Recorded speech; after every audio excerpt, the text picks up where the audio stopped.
विद्यार्थियों फतेह अर्ज करदा हाँ। वाहिगुरू जी का खालसा वाहिगुरू जी की फतेह।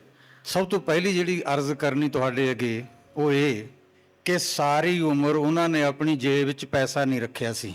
एक वारी सिर्फ घटना हुई सी, सवेरे पिता ने दिते सी 20 रुपये, दोपहर तक वो लेखे लग गए सी।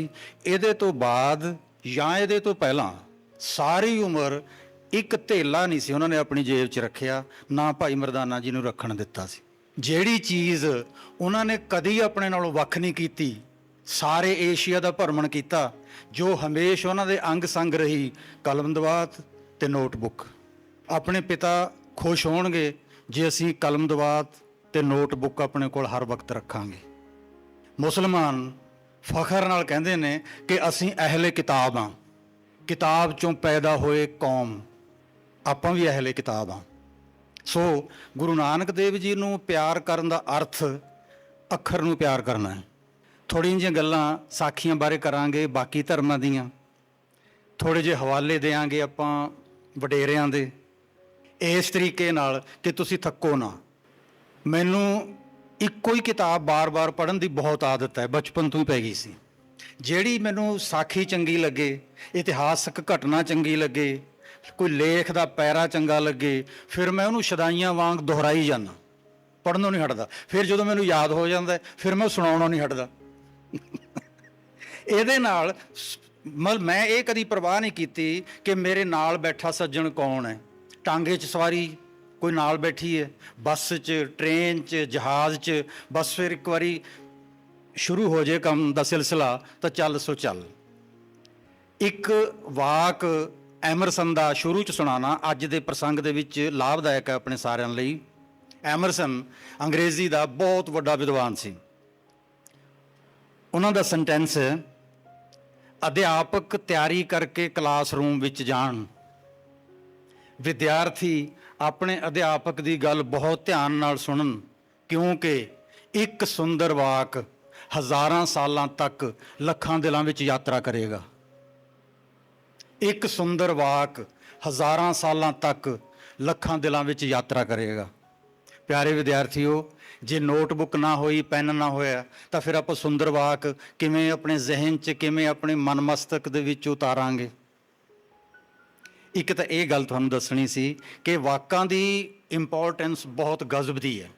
मैनूं फायदा ये होया, साडे यूनिवर्सिटी च कॉफ़ी हाउस है, जदों कदी चला जावां अध्यापक बैठे होंदे ने, लो जी अज पन्नू आ गया, ये तो अज नाग सैन सुनना है, नहीं नहीं अज ये तो कालीदास सुनांगे, अज ये तो मिलिंद प्रश्न सुनना है। मैं सुनाउण लग जाना। तो एक दिन मैं अपने दोस्त प्रोफैसर नूं कहा कि मेरी हालत तुसीं वो बना रखी है भी जिवें बच्चे नूं माँ कहंदी हुंदी है ना, अंकल आए ने 3 दा पहाड़ा सुना, अंकल आए ने जनगण मन सुना, भी मैनूं तुसीं कह देण भी सुना, मैं सुनाउण लग जाना। एक मैडम कहती जिन्हों 3 का पहाड़ा याद है उही सुनाऊगा, इस करके आखते क्योंकि तेनों पहाड़े याद होए ने। तो प्यारे विद्यार्थियों, आपां साखी परंपरा दी थोड़ी जिहियां गल्लां करनियां ने। पहलों तो ये दस दियां तुहानूं, क्योंकि तुसीं जवान विद्यार्थी हो, कि संसार का कोई धर्म इहो जिहा नहीं है जिहदे च साखी परंपरा ना होवे। धर्म ग्रंथ दे गूढ़ अर्थ, धर्म ग्रंथ का गोहज, धर्म ग्रंथ का भेद साखियां खोलदियां ने। मैं फैसला यह किया कि जन्म साखियां नूं इस करके रद्द किया गया, सिख पाठक वालों भी, विद्वानों वालों भी, आलोचकों वालों भी, भी ये तो जी मिथ है, ये चमत्कार ने, ये पुराण कथावां ने, फिर ये की करनियां ने। प्यारे विद्यार्थियों, चमत्कार हैगे, लेकिन आपां नूं साखीकारां ने एक फार्मूला दस दिता है। वो फार्मूला जे तुहाडी जेब च पिया होएगा फिर तुसीं भरम च नहीं पाओगे किसी च। फार्मूला की है? जदों तुसीं कणक खांदे हो, कणक नाल उसदी तूड़ी नहीं खांदे। जदों तुसीं पशुओं की खुरली विच तूड़ी सुट्टदे हो, तूड़ी नाल उसदी कणक नहीं सुट्टदे। इन्हां जन्म साखियां विच पशुओं के खाण लई चारा मौजूद है, ਮਨੁੱਖਾਂ ਦੇ ਖਾਣ ਲਈ ਕਣਕ ਮੌਜੂਦ ਹੈ, ਦੇਵਤਿਆਂ ਦੇ ਖਾਣ ਲਈ ਮੋਤੀ ਨੇ, ਸੁੱਚੇ ਸੁੱਚੇ ਮੋਤੀ ਮੌਜੂਦ ਨੇ। ਇਹ ਫੈਸਲਾ ਤੁਸੀਂ ਕਰਨਾ ਹੈ ਕਿ ਤੁਸੀਂ ਕੌਣ ਹੋ। ਤੁਹਾਡੀ ਖੁਰਾਕ ਹੈ ਉਹਦੇ 'ਚ। ਜੇ ਤੁਸੀਂ ਦੇਵਤੇ ਹੋ, ਰੂਹਾਨੀਅਤ ਹੀ ਰੂਹਾਨੀਅਤ ਮਿਲੇਗੀ ਤੁਹਾਨੂੰ। ਜੇ ਤੁਸੀਂ ਪਸ਼ੂ ਹੋ ਤਾਂ ਤੂੜੀ ਵੀ ਹੈਗੀ, ਫਿਰ ਪਸ਼ੂ ਭੁੱਖੇ ਥੋੜਾ ਮਾਰਨੇ ਨੇ, ਉਹਨਾਂ ਨੂੰ ਵੀ ਕੁਛ ਨਾ ਕੁਛ ਦੇਣਾ ਆਪਾਂ। ਤੋ ਜਨਮ ਸਾਖੀ ਚਮਤਕਾਰਾਂ ਨਾਲ ਭਰੀ ਹੋਈ ਹੈ, ਇਹਦੇ 'ਚ ਕੋਈ ਸ਼ੱਕ ਨਹੀਂ। ਬੱਚਿਓ, ਚਮਤਕਾਰ ਹੁੰਦੇ ਨਹੀਂ, ਗੁਰੂਆਂ ਦੀਆਂ ਜੀਵਨੀਆਂ ਚਮਤਕਾਰ ਹੀ ਚਮਤਕਾਰ ਨੇ ਮੇਰੇ ਵਾਸਤੇ ਤਾਂ।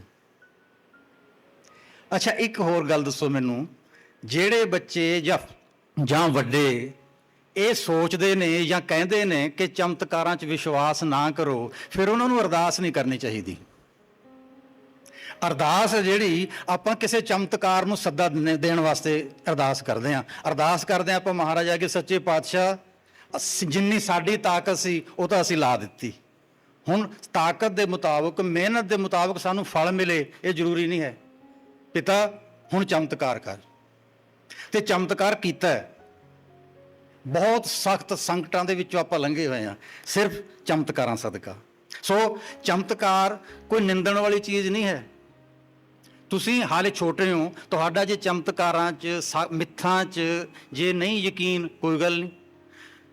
ਮਿੱਥ, ਚਮਤਕਾਰ ਐਡੀ ਤਾਕਤਵਰ ਚੀਜ਼ ਹੈ ਵੀ ਜੇ ਤੁਸੀਂ ਇਹਦੇ 'ਚ ਵਿਸ਼ਵਾਸ ਨਾ ਵੀ ਕਰੋ ਤਾਂ ਵੀ ਇਹ ਧਰਮ ਦਾ ਨੁਕਸਾਨ ਨਹੀਂ ਕਰਦੀ। ਇਹ ਜ਼ਿੱਦ ਨਹੀਂ ਕਰਦੀ ਕਿ ਮੇਰੇ 'ਚ ਤੁਸੀਂ ਵਿਸ਼ਵਾਸ ਕਰੋ। ਵਿਸ਼ਵਾਸ ਇਹ ਕਹਿੰਦੀ ਹੈ ਧਰਮ ਗ੍ਰੰਥ 'ਚ ਹੀ ਕਰੋ, ਲੇਕਿਨ ਧਰਮ ਗ੍ਰੰਥ ਦੇ ਭੇਦ ਥੋੜ੍ਹੇ ਬਹੁਤੇ ਖੋਲ੍ਹਣ ਦਾ ਯਤਨ ਕਰਾਂਗੇ। ਆਰੰਭ ਦੇ ਵਿੱਚ ਹੀ ਆਪਾਂ ਇਹ ਜਾਣ ਲਈਏ ਕਿ ਗੁਰੂ ਨਾਨਕ ਦੇਵ ਜੀ ਜਦੋਂ ਅਕਾਲ ਪੁਰਖ ਦਾ ਸਰੂਪ ਪ੍ਰਗਟ ਕਰਦੇ ਨੇ ਤਾਂ ਕੀ ਆਖਦੇ ਨੇ ਕਿ ਇਹ ਕੰਮ ਔਖਾ ਹੈ ਬਹੁਤ। ਮੈਣ ਕੇ ਦੰਤ ਕੇ ਖਾਈਏ ਸਾਰੋ। ਮੈਣ ਮੈਨੇ ਮੋਮ, ਸਾਰ ਮੈਨੇ ਫੌਲਾਦ। ਮਹਾਰਾਜ ਬਾਣੀ ਦੇ ਵਿੱਚ ਅਕਾਲ ਪੁਰਖ ਅੱਗੇ ਪ੍ਰਾਰਥਨਾ ਕਰ ਰਹੇ ਨੇ, ਪਿਤਾ ਦੰਦ ਮੇਰੇ ਮੋਮ ਦੇ ਲਾਏ, ਤੇ ਹੁਕਮ ਇਹ ਹੋਇਆ ਕਿ ਮੋਮ ਦੇ ਦੰਦਾਂ ਨਾਲ ਫੌਲਾਦ ਚਬਾ। ਪਿਤਾ ਤੇਰਾ ਸਰੂਪ ਪ੍ਰਗਟ ਕਰਨਾ ਇਸੇ ਤਰ੍ਹਾਂ ਜਿਵੇਂ ਮੋਮ ਦੇ ਦੰਦਾਂ ਨਾਲ ਲੋਹਾ ਚਬਾਈਏ। ਵਿਦਿਆਰਥੀਓ, ਜਦੋਂ ਮੈਂ ਇਹ ਪੰਕਤੀ ਪੜ੍ਹੀ, ਜਦੋਂ ਇਸ ਪੰਕਤੀ ਦੇ ਅਰਥ ਪੜ੍ਹੇ, ਉਹਦੇ ਤੋਂ ਬਾਅਦ ਜਿੱਥੇ ਕਿਤੇ ਵੀ ਮੈਂ ਕਿਸੇ ਕਾਗਜ਼ ਤੇ, ਗੁਟਕੇ ਤੇ, ਕੰਧ ਤੇ ਮਹਾਰਾਜ ਦੀ ਬਾਣੀ ਦੀ ਕੋਈ ਪੰਕਤੀ ਲਿਖੀ ਦੇਖਦਾ, ਮੈਨੂੰ ਇਉਂ ਲੱਗਦਾ ਹੈ ਇਹ ਨੇ ਉਹ ਅੱਖਰ ਜਿਹੜੇ ਮੋਮ ਦੇ ਦੰਦਾਂ ਨੇ ਫੌਲਾਦ ਦੇ ਵਿੱਚ ਚਬਾ ਕੇ ਖੁਣੇ ਨੇ। ਇਹ ਖੁਣੇ ਹੋਏ ਅੱਖਰ ਨੇ। ਤੋ ਸਾਖੀ ਛੋਟੇ ਨੂੰ ਵੀ ਵੱਡੇ ਨੂੰ ਵੀ ਚੰਗੀ ਲੱਗਦੀ ਹੈ। ਵੀ ਛੋਟਿਆਂ ਨੂੰ ਤਾਂ ਸਾਖੀਆਂ ਚੰਗੀਆਂ ਲੱਗਣੀਆਂ ਚਾਹੀਦੀਆਂ ਨੇ, ਕਿਉਂਕਿ ਪਰੀਆਂ ਦੀਆਂ ਕਹਾਣੀਆਂ, ਚਿੜੀਆਂ ਦੀਆਂ ਕਹਾਣੀਆਂ, ਕਾਂ ਦੀ ਕਹਾਣੀ, ਇਹ ਕਹਾਣੀਆਂ ਭੂਤਾਂ ਪ੍ਰੇਤਾਂ ਦੀਆਂ, ਪਰੀਆਂ ਦੀਆਂ, ਇਹ ਆਪਾਂ ਨੂੰ ਰੌਚਕ ਲੱਗਦੀਆਂ ਨੇ। ਜੇ ਰੌਚਕਤਾ ਕਰਕੇ ਹੀ ਆਪਾਂ ਦੇਖੀਏ ਵੀ ਸਾਖੀਆਂ ਪੜ੍ਹਨੀਆਂ ਚਾਹੀਦੀਆਂ ਨੇ, ਤਾਂ ਫਿਰ ਵੱਡਿਆਂ ਨੂੰ ਕਿਉਂ ਚੰਗੀਆਂ ਲੱਗਦੀਆਂ ਨੇ ਇਹ?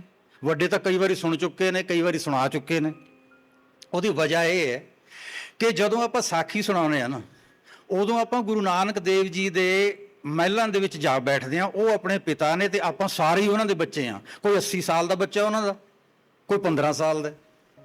ਇੱਕ ਪਿਤਾ ਦੀਆਂ ਸਾਖੀਆਂ ਜਦੋਂ ਚੱਲਣਗੀਆਂ ਤਾਂ ਫਿਰ ਉਹ ਆਪਾਂ ਇੱਕ ਪਰਿਵਾਰ 'ਚ ਬੈਠ ਕੇ ਪਰਿਵਾਰ ਦੇ ਜੀਆਂ ਵਾਂਗ ਵਰਤਾ ਕਰਦੇ ਹਾਂ ਕਿ ਇਹ ਸਾਡੇ ਪਿਤਾ ਦੀਆਂ ਸਾਖੀਆਂ ਨੇ। ਤੋ ਇਹਨਾਂ ਸਾਖੀਆਂ ਦੀ ਰੌਚਕਤਾ ਕਾਇਮ ਰਹੇਗੀ। ਇਹ ਥੋੜਾ ਸਮਾਂ ਪਹਿਲਾਂ ਮੈਂ ਜਦੋਂ ਛੋਟਾ ਹੁੰਦਾ ਸੀ, ਦਵਾਈਆਂ, ਡਾਕਟਰ ਘੱਟ ਹੁੰਦੇ ਸਨ, ਹੁੰਦੇ ਵੀ ਸਨ ਤਾਂ ਗਰੀਬੀ ਸੀ, ਦਵਾਈਆਂ ਖਰੀਦਣ ਜੋਗੇ ਪੈਸੇ ਨਹੀਂ ਹੁੰਦੇ ਸੀ। ਇਹ ਵੀ ਵਜ੍ਹਾ ਸੀ। ਜੇ ਮਲੇਰੀਆ ਹੋ ਜਾਂਦਾ, ਮਲੇਰੀਏ ਨੂੰ ਤੇਈਆ ਕਹਿੰਦੇ ਹੁੰਦੇ ਸੀ, ਤੀਜੇ ਦਿਨ ਚੜ੍ਹਨ ਵਾਲਾ। ਜਿਹਨੂੰ ਮਲੇਰੀਆ ਹੋ ਜਾਂਦਾ, ਬਸ ਠੀਕ ਹੈ, ਫਿਰ ਭਾਈ ਲਾਲੋ ਜੀ ਦੀ ਸਾਖੀ ਸੁਣਾ ਦਿਓ, ਠੀਕ ਹੋ ਜੂ। ਠੀਕ ਹੋ ਜਾਂਦੇ ਸੀ। ਮੇਰੀ ਨੂੰਹ ਨੂੰ ਡਿਗਰੀ ਮਿਲਣੀ ਸੀ ਮੈਡੀਸਿਨ ਦੀ, ਕਨਵੋਕੇਸ਼ਨ ਸੀ। ਉਹ ਅਸੀਂ ਗਏ ਹੋਏ ਸੀ ਆਪਣੇ ਬੇਟੇ ਕੋਲ ਅਮਰੀਕਾ। ਉਹ ਸਾਰੇ ਕਹਿਣ ਲੱਗੇ ਚਲੋ ਪਾਪਾ ਮੰਮੀ ਡਿਗਰੀ ਮਿਲੂਗੀ, ਤੁਸੀਂ ਵੀ ਚੱਲੋ। ਅਸੀਂ ਚਲੇ ਗਏ। ਹਾਲ ਸੀ ਬੜਾ ਵੱਡਾ। ਜਿਹੜੇ ਮੈਡੀਸਿਨ ਦੇ ਵੱਖ-ਵੱਖ ਖੇਤਰਾਂ ਦੇ ਬੱਚੇ ਸਨ, ਵੱਡੀਆਂ ਪੜ੍ਹਾਈਆਂ ਕੀਤੀਆਂ, ਉਹਨਾਂ ਨੂੰ ਡਿਗਰੀਆਂ ਵੰਡਣ ਵਾਸਤੇ ਡੀਨ ਮੈਡੀਸਿਨ, ਉੱਥੇ ਗਵਰਨਰ ਨਹੀਂ ਆਉਂਦੇ, ਮੁੱਖ ਮੰਤਰੀ ਨਹੀਂ ਆਉਂਦੇ। ਜਿਹੜਾ ਡੀਨ ਸੀ ਮੈਡੀਸਿਨ ਦਾ, ਉਹਨੇ ਬੱਚਿਆਂ ਨੂੰ ਮੁਬਾਰਕਾਂ ਦਿੱਤੀਆਂ ਡਿਗਰੀਆਂ ਦੇਣ ਤੋਂ ਬਾਅਦ, ਸ਼ੁਭ ਕਾਮਨਾਵਾਂ ਦਿੱਤੀਆਂ। ਇੱਕ ਗੱਲ ਹੋਰ ਆਖੀ, ਉਹ ਕਹਿੰਦੇ ਬੱਚਿਓ ਤੁਸੀਂ, ਤੁਹਾਡੇ ਮਾਪੇ, ਤੁਹਾਡੇ ਵੈਲ ਵਿਸ਼ਰ ਖੁਸ਼ ਨੇ ਅੱਜ। ਬਹੁਤ ਵੱਡੀਆਂ ਤੁਸੀਂ ਪ੍ਰਾਪਤੀਆਂ ਕੀਤੀਆਂ, ਡਿਗਰੀਆਂ ਹਾਸਲ ਕੀਤੀਆਂ। ਜੋ ਮੈਂ ਪੜ੍ਹਿਆ, ਡੀਨ ਸਾਹਿਬ ਦੱਸ ਰਹੇ ਨੇ, ਜੋ ਕਹਿੰਦੇ ਮੈਂ ਪੜ੍ਹਿਆ ਉਹ ਇਹ ਕਿ ਸਾਡੇ ਵਡੇਰੇ ਮਰੀਜ਼ ਨੂੰ ਹੱਥ ਲਾ ਦਿੰਦੇ ਸੀ ਤੇ ਮਰੀਜ਼ ਠੀਕ ਹੋ ਜਾਂਦਾ ਸੀ। ਸਾਡੇ ਵਡੇਰੇ ਮੁਰਦੇ 'ਚ ਜਾਨ ਪਾ ਦਿੰਦੇ ਸੀ। ਇਹਦੀ ਵਜ੍ਹਾ ਕੀ ਸੀ?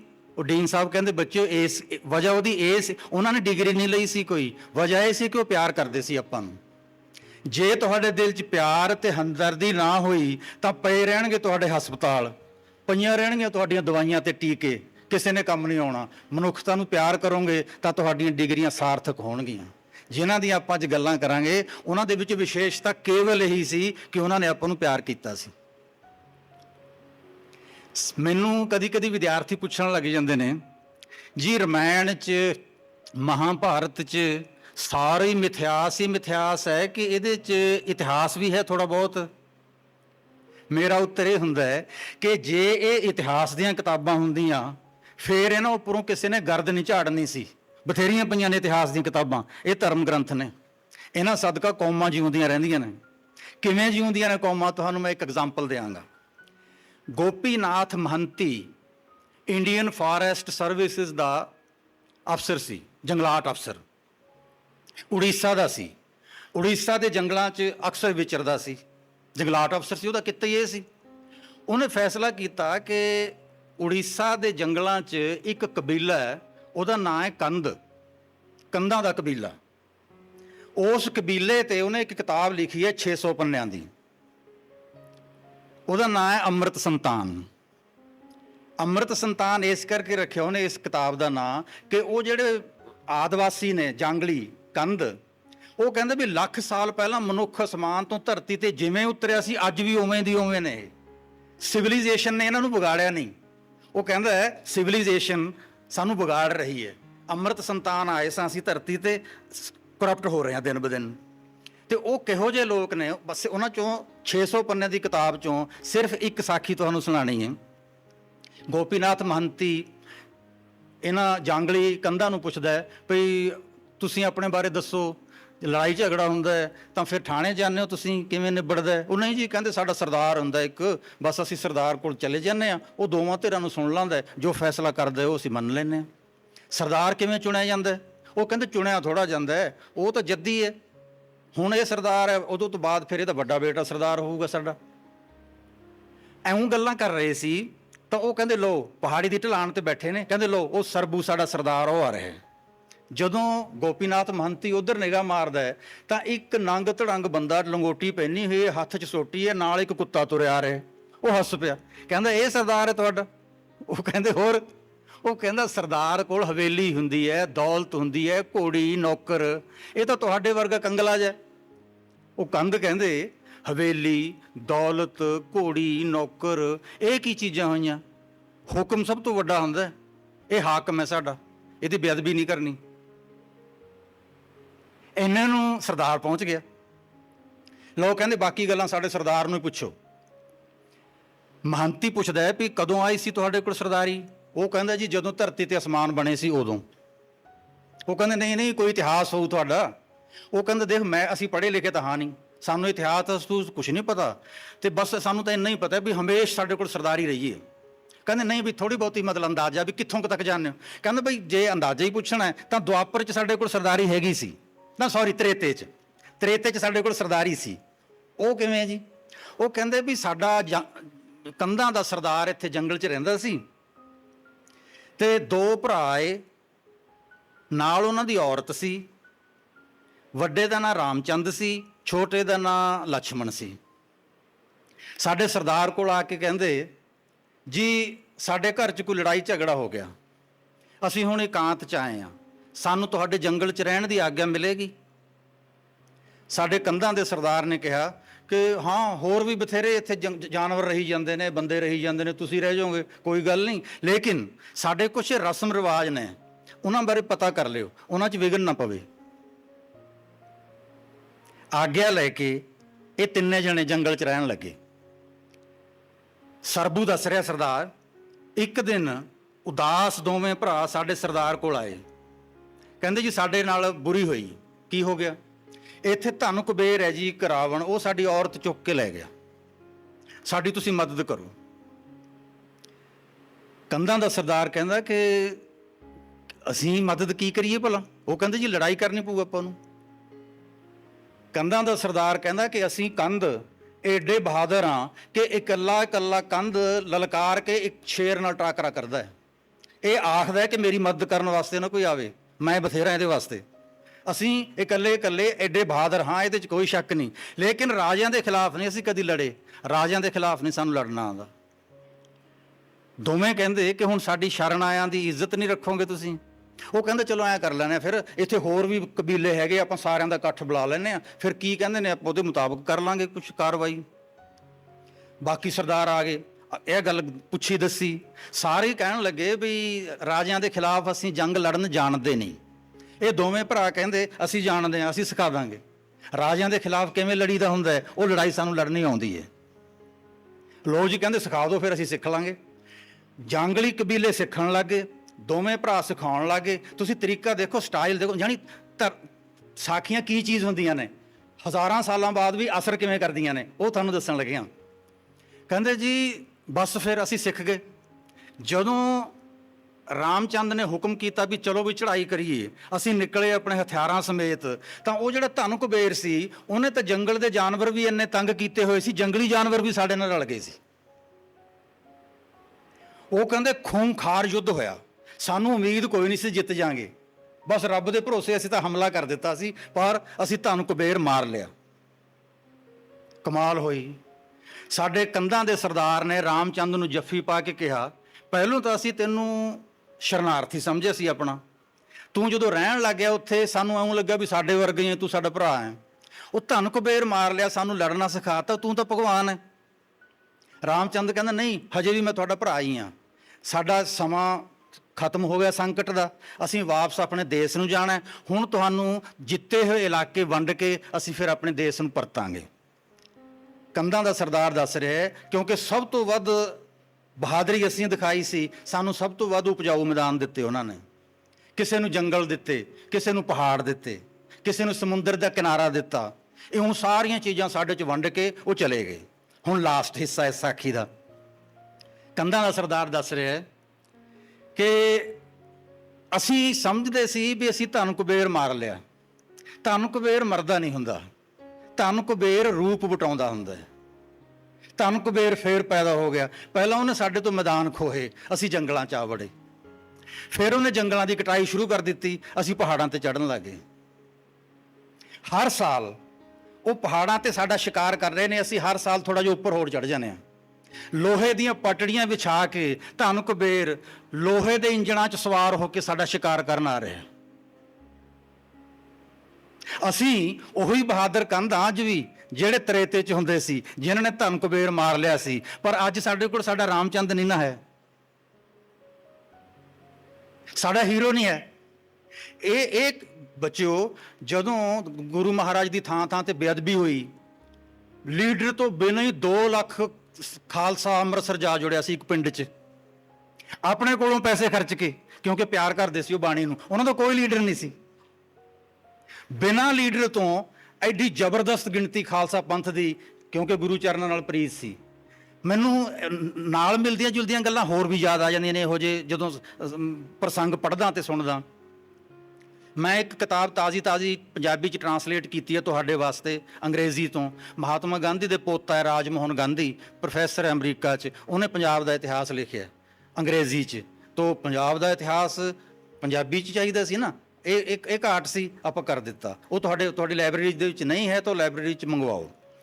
ਉਹਦੇ ਵਿੱਚ ਇੱਕ ਵਾਕਿਆ ਦੱਸਦਾ ਰਾਜ ਮੋਹਨ ਗਾਂਧੀ ਕਿ ਜਦੋਂ 1857 ਦਾ ਗਦਰ ਹੋਇਆ, ਉਦੋਂ ਪੰਜਾਬ ਦੀ ਸਾਰੀ ਫੌਜ ਦਿੱਲੀ ਲੈ ਗਿਆ ਅੰਗਰੇਜ਼।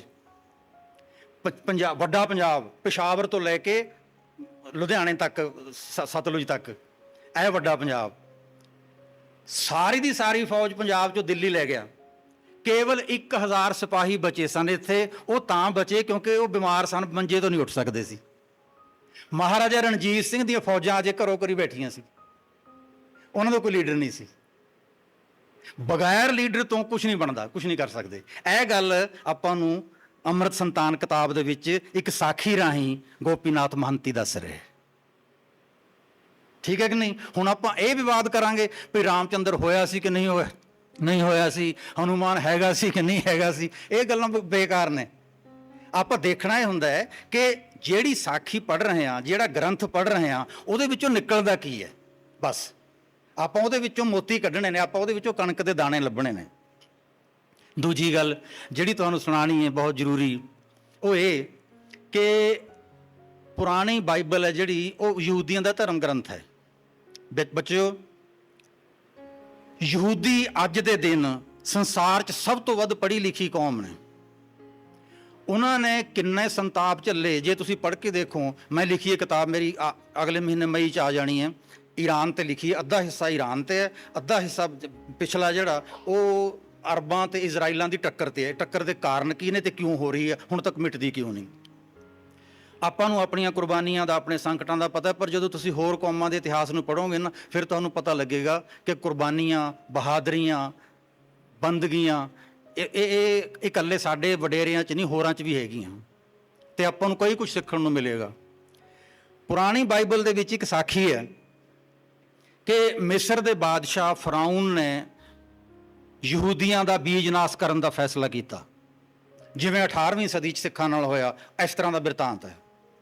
ਮੋਜ਼ਿਸ ਜਿਹੜਾ ਉਹਨਾਂ ਦਾ ਪੈਗੰਬਰ ਸੀ, ਉਹਨੇ ਘਰੋਂ ਘਰੀ ਸੁਨੇਹਾ ਭੇਜ ਦਿੱਤਾ ਕਿ ਆਪਾਂ ਅਮਾਵਸ ਦੀ ਰਾਤ ਜਿਹੜੀ ਆ ਰਹੀ ਹੈ 4 ਦਿਨਾਂ ਨੂੰ, ਆਪਾਂ ਛੁਪ ਕੇ ਨਿਕਲਾਂਗੇ ਤਾਂ ਕਿ ਕਿਸੇ ਨੂੰ ਪਤਾ ਨਾ ਲੱਗੇ। ਆਪਾਂ ਫਿਰ ਫਰਾਊਨ ਦੇ ਦੇਸ਼ 'ਚੋਂ ਬਾਹਰ ਚਲੇ ਜਾਵਾਂਗੇ। ਬਾਈਬਲ ਦਾ ਬੋਲ ਹੈ, ਅਮਾਵਸ ਦੀ ਰਾਤ ਸਾਰੇ ਸੰਸਾਰ 'ਚ ਘੁੱਪ ਹਨੇਰਾ ਛਾਇਆ ਹੋਇਆ ਸੀ। ਕੇਵਲ ਯਹੂਦੀਆਂ ਦੇ ਘਰਾਂ 'ਚ ਤੇ ਯਹੂਦੀਆਂ ਦੀਆਂ ਅੱਖਾਂ 'ਚ ਚਾਨਣ ਸੀ, ਕਿਉਂਕਿ ਉਹਨਾਂ ਨੂੰ ਆਪਣਾ ਪੈਗੰਬਰ ਮਿਲ ਗਿਆ ਹੋਇਆ ਸੀ। ਮੋਜ਼ਿਸ 40,000 ਯਹੂਦੀਆਂ ਨੂੰ ਲੈ ਕੇ ਜਾ ਰਿਹਾ ਹੈ। ਇਸ ਗੱਲ ਦਾ ਪਤਾ ਬਾਦਸ਼ਾਹ ਨੂੰ ਲੱਗਿਆ। ਬਾਦਸ਼ਾਹ ਨੇ ਫੌਜਾਂ ਪਿੱਛੇ ਲਾਤੀਆਂ। ਇਹ ਦੌੜਦੇ ਬਚ ਕੇ ਜਾ ਰਹੇ ਨੇ। ਅੱਗੇ ਸਮੁੰਦਰ ਆ ਗਿਆ, ਅੱਗੇ ਸਮੁੰਦਰ, ਪਿੱਛੇ ਫੌਜਾਂ। ਯਹੂਦੀ ਕਹਿਣ ਲੱਗੇ, ਨਬੀ ਹੁਣ ਬਚਾ ਸਾਨੂੰ, ਅਸੀਂ 2 ਪੁੜਾਂ ਦੇ ਵਿਚਕਾਰ ਆ ਗਏ। ਪੈਗੰਬਰ ਨੇ ਕਿਹਾ ਕਿ ਆਪਣੇ ਕੋਲ ਅਰਦਾਸ ਕਰਨ ਤੋਂ ਇਲਾਵਾ ਤਾਂ ਕੁਝ ਨਹੀਂ ਹੈ ਹੋਰ, ਅਰਦਾਸ ਕਰਦੇ ਹਾਂ। ਅਰਦਾਸ ਕੀਤੀ, ਅਸਮਾਨ 'ਚੋਂ ਆਵਾਜ਼ ਆਈ, ਆਪਣੀ ਸੋਟੀ ਸਮੁੰਦਰ ਦੇ ਪਾਣੀ ਨਾਲ ਛੁਹਾ, 2 ਹਿੱਸਿਆਂ 'ਚ ਵੰਡਿਆ ਜਾਏਗਾ, ਤੁਹਾਨੂੰ ਰਸਤਾ ਮਿਲੇਗਾ। ਸੋਟੀ ਸਮੁੰਦਰ ਨੂੰ ਛੁਹਾਈ, ਰਸਤਾ ਦਿੱਤਾ। ਇਹ ਸਾਖੀ ਹੈ ਪੁਰਾਤਨ ਇੰਜੀਲ ਦੀ। ਹਵਾ ਤੇ ਪਾਣੀ ਵੰਡੇ ਨਹੀਂ ਜਾ ਸਕਦੇ। ਜੇ ਆਪਾਂ ਮਿੱਥਾਂ ਦੀ ਤੇ ਚਮਤਕਾਰਾਂ ਦੀ ਗੱਲ ਕਰਦੇ ਨਾ, ਮੈਂ ਉਹ ਸੁਣਾ ਰਿਹਾ ਤੁਹਾਨੂੰ ਗੱਲ। ਪਾਣੀ ਤਾਂ 2 ਹਿੱਸਿਆਂ 'ਚ ਵੰਡਿਆ ਗਿਆ, ਲੇਕਿਨ ਉਹਦੇ ਵਿੱਚ ਖਾਈ 'ਚ ਜਾਵੇ ਕੌਣ? ਸਾਰੇ ਡਰੇ ਖੜੇ ਨੇ ਵੀ ਜੇ ਇਹ ਦੋਵੇਂ ਹਿੱਸੇ ਆਪਸ ਦੇ ਵਿੱਚ ਮਿਲ ਗਏ ਫਿਰ ਕੀ ਕਰਾਂਗੇ। 12 ਸਾਲ ਦਾ ਇੱਕ ਬੱਚਾ, ਉਹਦਾ ਨਾਂ ਸੀ ਨਕਸ਼ੋਂ। ਨਕਸ਼ੋਂ ਨੇ ਚਰਨ ਛੂਹੇ ਪੈਗੰਬਰ ਦੇ ਤੇ ਦੌੜ ਪਿਆ। ਜਦੋਂ ਦੇਖਿਆ ਬਾਕੀਆਂ ਨੇ ਕਿ ਉਹ ਕੁਝ ਨਹੀਂ ਹੋਇਆ, ਉਹਦਾ ਦੌੜਦਾ ਜਾ ਰਿਹਾ ਇੱਕ ਬੱਚਾ, ਤਾਂ ਸਾਰਾ ਕਾਰਵਾਂ ਸਮੁੰਦਰ ਵਿੱਚ ਦੀ ਪਾਰ ਹੋ ਗਿਆ। ਜਦੋਂ ਸਾਰੇ ਲੰਘ ਗਏ, ਸਮੁੰਦਰ ਫੇਰ ਮਿਲ ਗਿਆ, ਫੌਜਾਂ ਉੱਧਰ ਰਹਿ ਗਈਆਂ, ਯਹੂਦੀ ਬਚ ਕੇ ਕਿਨਾਰੇ ਚਲੇ ਗਏ। ਇਹ ਸਾਖੀ ਹੈ। ਇਹ ਮੰਨਣ ਨੂੰ ਦਿਲ ਤਾਂ ਕਰਦਾ ਨਹੀਂ ਵੀ ਇਹ ਹੋ ਨਹੀਂ ਸਕਦਾ। ਯਹੂਦੀ ਮੰਨਦੇ ਨੇ ਇਹਨੂੰ। ਜਦੋਂ 1948 'ਚ ਇਜ਼ਰਾਈਲ ਦੀ ਸਥਾਪਨਾ ਹੋਈ ਤਾਂ ਉਹਨਾਂ ਨੇ ਆਪਣਾ ਪਹਿਲਾ ਸਮੁੰਦਰੀ ਜਹਾਜ਼ ਲਾਂਚ ਕਰਨਾ ਸੀ। ਸਮੁੰਦਰ 'ਚ ਜਹਾਜ਼ ਬਣ ਗਿਆ, ਬਹੁਤ ਵੱਡਾ ਤਾਕਤਵਰ ਜਹਾਜ਼ ਬਣਾਇਆ। ਗੁਰੀਓ ਉਹਨਾਂ ਦਾ ਪ੍ਰਾਈਮ ਮਿਨਿਸਟਰ ਸੀ।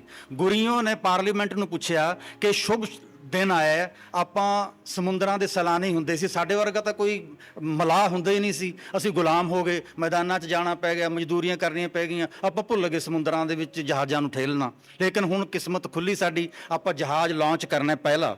ਪਰ ਇਹਦਾ ਨਾਂ ਨਹੀਂ ਰੱਖਿਆ ਆਪਾਂ। ਇਹਦਾ ਕੀ ਨਾਂ ਰੱਖੀਏ? ਸਾਰੀ ਪਾਰਲੀਮੈਂਟ ਕਹਿੰਦੀ ਨਕਸ਼ੋਂ। ਨਕਸ਼ੋਂ ਨਹੀਂ ਬਚਾਇਆ ਸੀ ਆਪਾਂ ਨੂੰ, ਨਕਸ਼ੋਂ ਹੀ ਬਚਿਆ ਸੀ, ਸਾਨੂੰ ਲੀਡ ਕੀਤਾ ਸੀ। ਸਮੁੰਦਰ ਦਾ ਤੈਰਾਕ ਜਿਹੜਾ ਨਾਲੇ ਆਪ ਪਾਰ ਲੰਘ ਜੇ ਨਾਲੇ ਕਾਰਵਾਂ ਨੂੰ ਲੰਘਾ ਦੇ, ਉਹਦਾ ਨਾਂ ਨਕਸ਼ੋਂ ਹੁੰਦਾ ਹੈ। ਉਹ ਜਹਾਜ਼ ਅਜੇ ਚੱਲ ਰਿਹਾ ਬੱਚਿਓ। ਜਿਹੜੀ ਮਿੱਥ ਕਦੇ ਹੋ ਨਹੀਂ ਸਕਦੀ ਉਹ ਹੋ ਰਹੀ ਹੈ। ਤੀਸਰੀ ਗੱਲ, ਸਾਖੀ ਸੁਣਦਿਆਂ ਆਪਾਂ ਉਹਦਾ ਰਿਸਪੌਂਸ ਕਿਵੇਂ ਦਿੰਦੇ ਹਾਂ। ਸਾਖੀ ਤਾਂ ਸੁਣ ਲਈ, ਲੇਕਿਨ ਸਾਖੀ ਸੁਣਨ ਤੋਂ ਬਾਅਦ ਉਹਦੇ ਮਾਇਨੇ, ਉਹਦੀਆਂ ਤਹਿਾਂ ਦਰ ਤਹਿਾਂ ਖੁੱਲ੍ਹਦੀਆਂ ਜਾਂਦੀਆਂ ਨੇ। ਪਰ ਤਾਂ ਮੇਰਾ ਮਨ ਕਰਦਾ ਹੁੰਦਾ ਹੈ ਸਾਖੀ ਸੁਣਨ ਵਾਲੇ ਮੈਨੂੰ ਇਸ ਤਰ੍ਹਾਂ ਦੇ ਮਿਲਣ, ਜਿਵੇਂ ਹਿਮਾਦਰੀ ਬੈਨਰਜੀ। ਹਿਮਾਦਰੀ ਬੈਨਰਜੀ ਬੰਗਾਲ ਦੇ ਵਿਦਵਾਨ ਨੇ। ਪਹਿਲੋਂ ਇੰਦੂ ਭੂਸ਼ਣ ਬੈਨਰਜੀ, ਫਿਰ ਏਸੀ ਬੈਨਰਜੀ, ਹੁਣ ਹਿਮਾਦਰੀ ਬੈਨਰਜੀ। ਇਹ ਬੈਨਰਜੀ ਹੁੰਦੇ ਨੇ ਜਿਹੜੇ, ਇਹ ਬਾਹਮਣ ਹੁੰਦੇ ਨੇ ਬੰਗਾਲ ਦੇ। ਤੋ ਇਹਨਾਂ ਨੇ ਖਾਨਦਾਨਾਂ ਨੇ ਸਿੱਖੀ ਤੇ ਕੰਮ ਕੀਤਾ ਸਾਰੀਆਂ ਉਮਰਾਂ। ਹਿਮਾਦਰੀ ਬੈਨਰਜੀ ਮੇਰੇ ਦੋਸਤ ਹੋ ਗਏ। ਕਿਸੇ ਵਿਦਿਆਰਥੀ ਦਾ PhD ਦਾ ਇਮਤਿਹਾਨ ਲੈਣ ਆਏ ਸੀ, ਤੋ ਦੁਪਹਿਰ ਦਾ ਖਾਣਾ ਖਾ ਲਿਆ। ਮੈਂ ਉਹਨਾਂ ਨੂੰ ਗੱਡੀ ਚੜਾਉਣ ਚਲਾ ਗਿਆ। ਉੱਥੇ ਗੱਡੀ ਆਉਣ 'ਚ ਜੇ ਸਮਾਂ ਸੀ, ਗਰਮੀ ਦਾ ਮਹੀਨਾ ਸੀ। ਹਿਮਾਦਰੀ ਜੀ ਨੇ ਸੈਂਡਲ ਪਹਿਨੇ ਹੋਏ ਸਨ। मैनू कहते पन्नू भाई गाड़ी आने में अभी देर है, मुझे पता है जब तक गाड़ी नहीं आती आप जाएंगे नहीं। आपको कुछ बातें याद हुआ करती हैं अच्छी, कोई बात सुनाए। मैनू याद सी शिव पुराण दे विचों 2 संवाद ना मैं सुना दी उन्होंने। मैं कहा जी याद आई जो हुण इस वक्त वो तुहानूं सुना दिना। नारद ने शिव जी नूं पुछया महाराज की करना आए सी असीं धरती ते, ਇਹਦੇ ਤੋਂ ਬਾਅਦ ਫਿਰ ਕਿੱਥੇ ਜਾਵਾਂਗੇ ਅਸੀਂ। शिव जी ने कहा हे नारद तू ते मैं इस संसार विच हज़ारां वार पहला आ चुके हैं, हज़ारां वार तू मेरे तो यही सवाल पुछया, वो जवाब जिहड़ा हज़ारां वार पहला मैं दे चुकिया, ले फिर उही फेर सुन, हुण याद रखी भुल्ली ना। हिमाद्री जी ने अपने सैंडल उतारे, नंगे पैरी मेरे सामने हाथ जोड़ के खलो गए। कहते मैं आदमी हूँ, मैं फिर भूलूंगा, आप भगवान हैं, आपको फिर याद कराना पड़ेगा। आदमी में और भगवान में यही फर्क हुआ करता है। आदमी बार बार भूलता है और भगवान बार बार याद दिलाता है। आप बेदावा नहीं लिखा सी एक बारी, ये लिख दिता सी भई तुसीं तां साडे गुरु ही नहीं हो, असीं तुहाडे सिख नहीं हाँ। ते गुरु महाराज ने आपां नूं याद करा दिता सी भई आपां इक्को ही हाँ, ਆਪਾਂ ਵੱਖ ਹੋ ਹੀ ਨਹੀਂ ਸਕਦੇ। ਸਿੱਖਾਂ ਨੂੰ ਪਤਾ ਨਹੀਂ ਸੀ ਜਿਹੜੇ ਛੱਡ ਕੇ ਜਾ ਰਹੇ ਸਨ ਵੀ ਵਾਪਸ ਵੀ ਪਰਤਣਾ ਹੈ। ਇਹ ਮਹਾਰਾਜ ਜਾਣਦੇ ਸੀ ਵੀ ਜਿਨ੍ਹਾਂ ਪਰਿੰਦਿਆਂ ਨੂੰ ਬੇਸ਼ੁਮਾਰ ਪਿਆਰ ਕੀਤਾ ਉਹਨਾਂ ਦੀ ਉਡਾਨ ਬਹੁਤੀ ਲੰਬੀ ਨਹੀਂ, ਆਉਣਗੇ ਇਹ ਵਾਪਸ ਆਉਣਗੇ। ਬਚਣ ਵਾਸਤੇ ਗਏ ਸੀ ਨਾ, ਮਰਨ ਵਾਸਤੇ ਵਾਪਸ ਆਏ। ਹੁਣ ਤਾਂ ਯਕੀਨੀ ਮੌਤ ਸੀ, ਹੋ ਗਈ ਕਰਾਮਾਤ ਇਹ। ਤੋ ਵਿਦਿਆਰਥੀਓ, 1-2 ਘਟਨਾਵਾਂ ਦਿਲਚਸਪ ਜਿਹੜੀਆਂ ਆਪਣੀਆਂ ਸਾਖੀਆਂ 'ਚੋਂ ਮਿਲੀਆਂ, ਇਹ ਜਿਹੜੀਆਂ ਵੱਡਿਆਂ ਦੇ ਬੋਲ, ਵੱਡਿਆਂ ਦੀਆਂ ਸਾਖੀਆਂ, ਇਹ ਸਾਨੂੰ ਆਪਣੀਆਂ ਸਾਖੀਆਂ ਤੇ ਆਪਣਾ ਇਤਿਹਾਸ ਵੀ ਯਾਦ ਕਰਾਉਂਦੀਆਂ ਨੇ। ਮੈਨੂੰ ਕੀ ਕੀ ਯਾਦ ਆਉਂਦਾ, ਮੈਂ ਇੱਕ ਤੁਹਾਨੂੰ ਐਗਜ਼ਾਮਪਲ ਦਿੰਦਾ। ਮਹਾਤਮਾ ਬੁੱਧ ਦਾ ਇੱਕ ਵਾਕ ਹੈ, ਬਹੁਤ ਧਿਆਨ ਨਾਲ ਸੁਣਨ ਵਾਲਾ ਤੁਹਾਡੇ। ਉਹ ਮੈਂ ਕਿਵੇਂ ਅਪਲਾਈ ਕੀਤਾ ਤੇ ਮੇਰੇ ਮਨ 'ਚ ਕੀ ਖਿਆਲ ਆਇਆ। ਬੋਧ ਕਥਨ ਹੈ ਜੀ, ਪਲ ਅਤੇ ਯੁੱਗ ਦੋਹਾਂ ਵਿੱਚ ਕੋਈ ਫਰਕ ਨਹੀਂ। ਪਲ ਅਤੇ ਯੁੱਗ ਵਿੱਚ ਫਰਕ ਨਹੀਂ।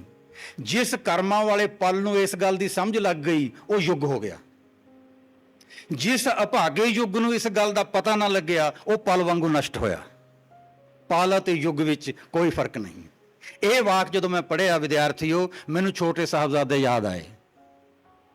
वो ने पल जिहड़े युग हो गए। ये है कि नहीं सच? ते आपां 100 साल की उम्र बिता के संसार चों चले जावांगे पलां वांग। इउं रहने असीं दुनिया 'च जिवें कदी नहीं जाना, ते जदों जाने आ इस तरह जिवें कदी नहीं आए सी। ਇਹ ਜਿਹੜੇ ਆਏ ਸੀ ਕਿਤੇ ਗਏ ਨੇ। ਆਪਾਂ ਜਿਨ੍ਹਾਂ ਨੂੰ ਯਾਦ ਕਰ ਰਹੇ ਹਾਂ ਉਹਨਾਂ ਦੀਆਂ ਸ਼ਕਲਾਂ, ਉਹਨਾਂ ਦੇ ਐਕਸ਼ਨਸ, ਉਹਨਾਂ ਦੇ ਵਾਕ, ਇਹ ਸਾਡੀ ਜਿੰਦ ਜਾਨ ਹੈ ਨਹੀਂ। ਇਹਨਾਂ ਤੋਂ ਬਗੈਰ ਆਪਣਾ ਗੁਜ਼ਾਰਾ ਹੀ ਨਹੀਂ ਹੈ। ਜੇ ਸਾਡੀ ਕੋਈ ਦੌਲਤ ਹੈ ਤਾਂ ਉਹ ਗੁਰਬਾਣੀ ਤੇ ਆਪਣਾ ਸਾਖੀਆਂ ਦਾ ਇਤਿਹਾਸ, ਇਹੀ ਹੈ ਸਾਡੀ ਤਾਕਤ, ਇਹੀ ਹੈ ਸਾਡੀ ਦੌਲਤ। ਇੱਕ ਸਾਖੀ ਤੁਹਾਨੂੰ ਸੁਣਾਊਂਗਾ ਮੈਂ ਬੁੱਧ ਧਰਮ ਦੀ ਵੀ। ਜਿਹੜੀਆਂ ਮਿਲਦੀਆਂ ਜੁਲਦੀਆਂ ਗੱਲਾਂ ਨੇ ਨਾ ਆਪਣੀਆਂ ਬਾਕੀ ਧਰਮਾਂ ਨਾਲ, ਮੈਂ ਉਹੀ ਚੁਣੀਆਂ ਨੇ ਤੁਹਾਨੂੰ ਸੁਣਾਉਣ ਵਾਸਤੇ। ਮਹਾਤਮਾ ਬੁੱਧ ਕੋਲ ਤੁਹਾਡੇ ਵਰਗੇ ਜਵਾਨ ਕੁਛ ਗਏ ਜੀ, ਬਾਬਾ ਜੀ ਸਾਡੇ ਪਿੰਡ ਵੀ ਆਓ। ਇਹ ਰੁਚੀ ਹੁੰਦੀ ਹੈ ਨਾ ਵੱਡਿਆਂ ਨੂੰ ਸੁਣਨ 'ਚ, ਵੱਡਿਆਂ ਦੇ ਚਰਨ ਛੂਹਣ 'ਚ, ਵੱਡਿਆਂ ਦੇ ਦਰਸ਼ਨ ਕਰਨ 'ਚ। ਮਹਾਤਮਾ ਬੁੱਧ ਨੇ ਉਹਨਾਂ ਦੀ ਬੇਨਤੀ ਪ੍ਰਵਾਨ ਕਰ ਲਈ। ਦਿਨ ਨਿਸ਼ਚਿਤ ਹੋ ਗਿਆ, ਆ ਗਏ। ਉਹ ਬੱਚਿਆਂ ਨੇ ਦੇਖ ਲਏ, ਲਓ ਜੀ ਬਾਬਾ ਜੀ ਆ ਗਏ, ਬਾਬਾ ਜੀ ਆ ਗਏ। ਅੱਗੇ ਜਾ ਕੇ ਤੇਜ਼ ਉਹਨਾਂ ਦੇ ਚਰਨ ਛੂਹੇ, ਅਸੀਸ ਮਿਲੀ। ਮਹਾਤਮਾ ਬੁੱਧ ਰੁਕ ਗਏ, ਕਹਿਣ ਲੱਗੇ ਬੱਚਿਓ ਕੀ ਹੋਇਆ ਸੀ ਅੱਜ? ਉਹ ਕਹਿੰਦੇ ਨਹੀਂ ਮਹਾਰਾਜ ਕੁਛ ਨਹੀਂ ਹੋਇਆ। ਕਹਿੰਦੇ ਨਹੀਂ ਤੁਹਾਡੇ ਚਿਹਰਿਆਂ 'ਤੇ ਤਣਾਅ ਹੈ, ਬੇਚੈਨੀ ਹੈ, ਕੋਈ ਘਟਨਾ ਘਟੀ ਹੈ, ਪਹਿਲਾਂ ਉਹ ਦੱਸੋ ਫਿਰ ਤੁਰਾਂਗੇ, ਨਹੀਂ ਤਾਂ ਖਲੋਤੇ ਆ ਇੱਥੇ। ਬੱਚਿਆਂ ਨੂੰ ਦੱਸਣਾ ਪਿਆ। ਕਹਿੰਦੇ ਜੀ ਅਸੀਂ ਛਿੜਕਾਅ ਕਰ ਰਹੇ ਸੀ ਪਾਣੀ ਦਾ, ਅਸੀਂ ਝਾੜੂ ਦੇ ਰਹੇ ਸੀ, ਦਰੀਆਂ ਵਿਛਾ ਰਹੇ ਸੀ, ਚਾਦਰਾਂ ਵਿਛਾ ਰਹੇ ਸੀ। ਪਿੰਡ ਦਾ ਪੁਰੋਹਿਤ ਲੰਘਿਆ ਇੱਧਰ ਦੀ, ਸਾਨੂੰ ਕਹਿੰਦਾ ਕੀ ਕਰ ਰਹੇ ਹੋ ਵੀ ਤੁਸੀਂ, ਇਹ ਕੀ ਹੋ ਰਿਹਾ? ਅਸੀਂ ਕਿਹਾ ਜੀ ਸਾਡੇ ਗੁਰੂ ਜੀ ਆਉਣਗੇ। ਪੁਰੋਹਿਤ ਨੇ ਪੁੱਛਿਆ ਕੌਣ ਹੈ ਤੁਹਾਡਾ ਗੁਰੂ? ਅਸੀਂ ਮਹਾਰਾਜ ਤੁਹਾਡਾ ਨਾਂ ਲਿਆ। ਉਹ ਕਹਿੰਦਾ ਅੱਛਾ ਉਹ ਜਿਹੜਾ ਚੂੜੇ ਚਮਾਰਾਂ ਦਾ ਗੁਰੂ ਹੈ ਉਹ? ਉਹ ਜਿਹੜਾ ਅਨਪੜ੍ਹ ਜਾਹਲ ਵੇਦ ਨਿੰਦਕ ਉਹ ਬੇਵਕੂਫ ਆ ਰਿਹਾ ਇੱਥੇ। ਕਹਿੰਦੇ ਜੀ ਸਾਨੂੰ ਗੁੱਸਾ ਆ ਗਿਆ, ਅਸੀਂ ਉਹਨੂੰ ਕੁੱਟ ਦਿੱਤਾ, ਹੁਣ ਤਾਂ ਮੁੜ ਕੇ ਇੱਧਰ ਦੀ ਲੰਘਦਾ ਨਹੀਂ। ਸਿਧਾਰਥ ਕਹਿੰਦੇ ਬੱਚਿਓ ਇਹ ਤੁਸੀਂ ਚੰਗਾ ਕੰਮ ਨਹੀਂ ਕੀਤਾ। ਨਹੀਂ ਬਾਬਾ ਜੀ, ਸਾਨੂੰ ਤਾਂ ਹਰ ਰੋਜ਼ ਹੀ ਗਾਲਾਂ ਦਿੰਦਾ ਸੀ, ਸਾਡੇ ਸਾਹਮਣੇ ਤੁਹਾਨੂੰ ਗਾਲਾਂ ਦੇਵੇ ਅਸੀਂ ਬਰਦਾਸ਼ਤ ਕਿਵੇਂ ਕਰਦੇ। ਸਿਧਾਰਥ ਨੇ ਕਿਹਾ ਬੱਚਿਓ ਤੁਸੀਂ ਉਹਦੀ ਗੱਲ ਧਿਆਨ ਨਾਲ ਸੁਣੀ ਨਹੀਂ। ਜਦੋਂ ਉਹਨੇ ਇਹ ਕਿਹਾ ਸੀ ਕਿ ਉਹ ਚੂੜੇ ਚਮਾਰਾਂ ਦਾ ਗੁਰੂ ਹੈ ਜਿਹੜਾ, ਤਾਂ ਫਿਰ ਇਹ ਸੱਚ ਹੀ ਕਿਹਾ ਸੀ ਉਹਨੇ। ਤੁਹਾਡਾ ਫਰਜ਼ ਬਣਦਾ ਸੀ ਇਹ ਕਹਿਣ ਦਾ ਕਿ ਪ੍ਰੋਹ ਜੀ ਅਸੀਂ ਤਾਂ ਤੁਹਾਨੂੰ ਗੁਰੂ ਮੰਨਣ ਲਈ ਤਿਆਰ ਸਾਂ, ਤੁਸੀਂ ਸਾਨੂੰ ਧੱਕ ਦਿੱਤਾ, ਹੁਣ ਸਾਨੂੰ ਕੁਦਰਤ ਨੇ ਫਿਰ ਸਾਡਾ ਗੁਰੂ ਦੇ ਦਿੱਤਾ। ਹੋਰ ਤੁਹਾਨੂੰ ਜ਼ਿਆਦਤੀ ਨਹੀਂ ਕਰਨੀ ਚਾਹੀਦੀ ਸੀ ਬ੍ਰਾਹਮਣ ਨਾਲ। ਆਖਰੀ ਬੋਲ ਮਹਾਤਮਾ ਬੁੱਧ ਕਹਿੰਦੇ ਬੱਚਿਓ ਮੈਨੂੰ ਇਸ ਗੱਲ ਦਾ, ਹਾਂ ਬੱਚਿਓ ਜੇ ਤੁਸੀਂ ਗੁੱਸਾ ਕਰੋਗੇ ਤਾਂ ਇਨਸਾਫ ਕਰਨ ਦੀ ਤਾਕਤ ਤੁਹਾਡੇ ਹੱਥੋਂ ਜਾਂਦੀ ਰਹੇਗੀ। ਗੁਸੈਲਾ ਬੰਦਾ ਇਨਸਾਫ ਨਹੀਂ ਕਰ ਸਕਦਾ। ਬੱਚਿਓ ਮੈਨੂੰ ਇਸ ਗੱਲ ਦਾ ਦੁੱਖ ਸੀ ਕਿ ਬ੍ਰਾਹਮਣ ਹੱਥੋਂ ਤੁਹਾਨੂੰ ਇਨਸਾਫ ਨਹੀਂ ਮਿਲਿਆ, ਪਰ ਮੇਰਾ ਫੈਸਲਾ ਇਹ ਹੈ ਕਿ ਤੁਹਾਡੇ ਹੱਥੋਂ ਬ੍ਰਾਹਮਣ ਨੂੰ ਇਨਸਾਫ ਮਿਲੇ। ਇਨ ਗਰੀਬ ਸਿੰਘਨ ਕੋ ਦੂੰ ਪਾਤਸ਼ਾਹੀ, ਇਹ ਯਾਦ ਕਰੇ ਹਮਰੀ ਗੁਰਿਆਈ। ਇਹ ਜਿਹੜੇ ਵਡੇਰੇ ਨੇ ਇਹ ਆਪਾਂ ਨੂੰ ਤਾਕਤਾਂ ਦੌਲਤਾਂ ਤੇ ਹਕੂਮਤਾਂ ਦੇਣ ਆਏ ਨੇ ਤਾਂ ਕਿ ਆਪਾਂ ਦੁਨੀਆ ਨੂੰ ਇਨਸਾਫ ਦੇ ਸਕੀਏ। ਇਹਨਾਂ ਦੀਆਂ ਨਜ਼ਰਾਂ ਉਹ ਸਨ। ਗੁਰੂ ਨਾਨਕ ਦੇਵ ਜੀ ਬਾਬਤ ਥੋੜ੍ਹੀਆਂ ਜਿਹੀਆਂ ਪਿਆਰੀਆਂ ਗੱਲਾਂ। ਇਹ 4 ਜਨਮ ਸਾਖੀਆਂ ਨੇ ਬੱਚਿਓ ਆਪਣੀਆਂ।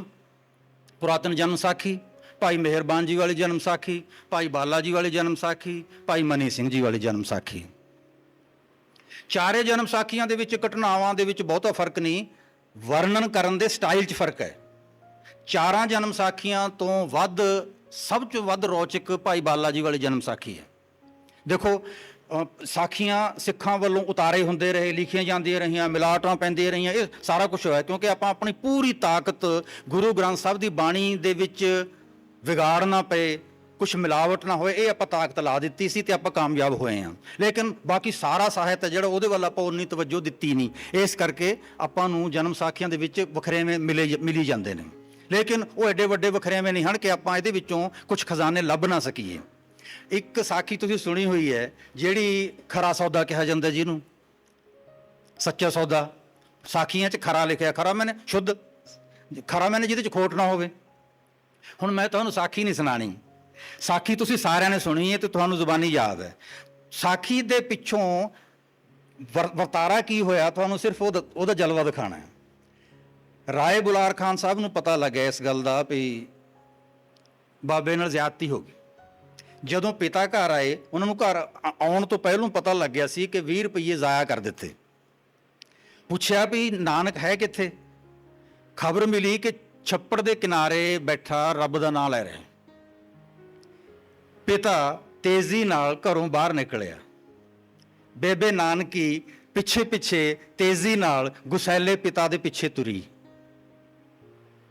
ਪਿਤਾ ਜਦੋਂ ਛੱਪੜ ਦੇ ਕਿਨਾਰੇ ਪਹੁੰਚਿਆ ਤਾਂ ਬਾਬੇ ਨੇ ਪਿਤਾ ਨੂੰ ਦੇਖਦਿਆਂ ਸਤਿਕਾਰ ਨਾਲ ਖਲੋ ਜਾਣਾ ਮੁਨਾਸਬ ਸਮਝਿਆ। ਪਿਤਾ ਨੇ ਪੁੱਛਿਆ ਕੀ ਕੀਤਾ ਉਸ 20 ਰੁਪਈਆਂ ਦਾ? ਨਾਨਕ ਨੇ ਕਿਹਾ ਜੀ ਖਰਾ ਸੌਦਾ ਕਰਨ ਲਈ ਕਿਹਾ ਸੀ ਨਾ। ਪਿਤਾ ਜੀ ਖਰਾ ਸੌਦਾ ਕਰ ਆਇਆ ਹਾਂ, ਭੁੱਖੇ ਸਾਧੂਆਂ ਨੂੰ ਖਾਣਾ ਖਿਲਾ ਦਿੱਤਾ। ਸਾਖੀ ਦੇ ਬੋਲ, ਖੱਬੇ ਹੱਥ ਨਾਲ ਸੱਜੀ ਗੱਲ ਉੱਤੇ, ਸੱਜੇ ਹੱਥ ਨਾਲ ਖੱਬੀ ਗੱਲ ਉੱਤੇ 2 ਥੱਪੜ ਰਸੀਦ ਕੀਤੇ। ਹੰਝੂਆਂ ਦੀਆਂ ਕੁਝ ਬੂੰਦਾਂ ਛੱਪੜ ਦੇ ਕਿਨਾਰੇ ਡਿੱਗੀਆਂ। ਨਾਨਕੀ ਨੇ ਪਿਤਾ ਦਾ ਹੱਥ ਫੜ ਕੇ ਕਿਹਾ ਪਿਤਾ ਜੀ ਘਰ ਚੱਲੀਏ। ਇਹਦੇ ਤੋਂ ਇਲਾਵਾ ਤਾਂ ਕੁਝ ਨਹੀਂ ਕਰ ਸਕਦੀ ਸੀ ਬਾਲੜੀ। ਲੇਕਿਨ ਘਰ ਚੱਲਣ ਦਾ ਪ੍ਰਸੰਗ ਹੈ ਜਿਹੜਾ ਨਾ, ਇਹ ਜਿਹੜਾ ਸਾਖੀਕਾਰ ਨੇ ਦਿਖਾਇਆ ਆਪਾਂ ਨੂੰ ਕ੍ਰਿਸ਼ਮਾ। ਬੱਚਿਓ ਸਾਰੇ ਧਰਮ ਗ੍ਰੰਥਾਂ 'ਚ ਇਹ ਲਿਖਿਆ ਹੋਇਆ ਹੈ ਕਿ ਇਹ ਧਰਤੀ ਜਿਹਦੇ ਉੱਤੇ ਆਪਾਂ ਰਹਿ ਰਹੇ ਹਾਂ ਇਹ ਸਾਡਾ ਘਰ ਨਹੀਂ ਹੈ, ਸਾਡਾ ਘਰ ਕਿਤੇ ਹੋਰ ਹੈ, ਇਹ ਸਰਾਂ ਹੈ। ਸਾਡਾ ਘਰ ਕਿੱਥੇ ਹੈ ਇਹਦਾ ਪਤਾ ਜਾਂ ਬੇਬੇ ਨਾਨਕੀ ਨੂੰ ਹੈ, ਜਾਂ ਭਾਈ ਮਰਦਾਨਾ ਜੀ ਨੂੰ, ਜਾਂ ਰਾਏ ਬੁਲਾਰ ਖਾਨ ਸਾਹਿਬ ਨੂੰ, ਮਹਾਰਾਜ ਨੂੰ ਤਾਂ ਹੈ ਹੀ ਹੈ ਸੀ, ਹੋਰ ਕਿਸੇ ਨੂੰ ਪਤਾ ਨਹੀਂ ਸੀ। ਹੁਣ ਸਾਖੀਕਾਰ ਆਪਾਂ ਨੂੰ ਇਸ਼ਾਰੇ ਦੇ ਰਹੇ, ਬੇਬੇ ਨਾਨਕੀ ਜੀ ਰਾਹੀਂ ਕੁਛ ਆਪਾਂ ਨੂੰ ਕੋਈ ਪਰਤ ਖੋਲ ਰਹੇ ਹੈ।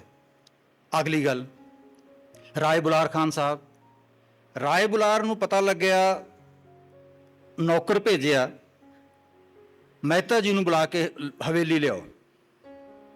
ਨੌਕਰ ਘਰ ਆਇਆ, ਪਿਤਾ ਨੂੰ ਪਤਾ ਲੱਗ ਗਿਆ ਸੀ ਵੀ ਗੁੱਸੇ 'ਚ ਨੇ, ਇਸ ਕਰਕੇ ਉਹ ਘਰੋਂ ਟਲ ਗਏ ਕਿਧਰੇ। ਨੌਕਰ ਨੇ ਜਾ ਕੇ ਕਿਹਾ ਵੀ ਉਹ ਤਾਂ ਘਰ ਨਹੀਂ। ਰਾਏ ਕਹਿਆ ਕਿੱਡਾ ਕੁ ਵੱਡਾ ਨਗਰ ਹੈ ਤਲਵੰਡੀ, ਜਿੱਥੇ ਵੀ ਹਨ ਬੁਲਾ ਕੇ ਲਿਆਓ, ਔਰ ਨਾਨਕ ਜੀ ਨੂੰ ਵੀ ਨਾਲ ਲੈ ਕੇ ਆਵਣਾ।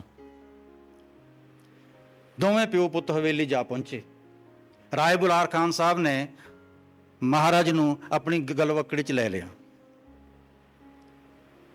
ਰਾਏ ਨੇ ਕਿਹਾ ਮਹਿਤਾ ਜੀ ਤੂੰ ਸਾਨੂੰ ਸਖਤ ਤਾਕੀਦ ਕੀਤੀ ਸੀ ਅਸਾਂ ਕਿ ਇਸ ਬੱਚੇ ਨਾਲ ਗਰਮ ਜ਼ੁਬਾਨ ਨਾਲ ਗੱਲ ਨਹੀਂ ਕਰਨੀ।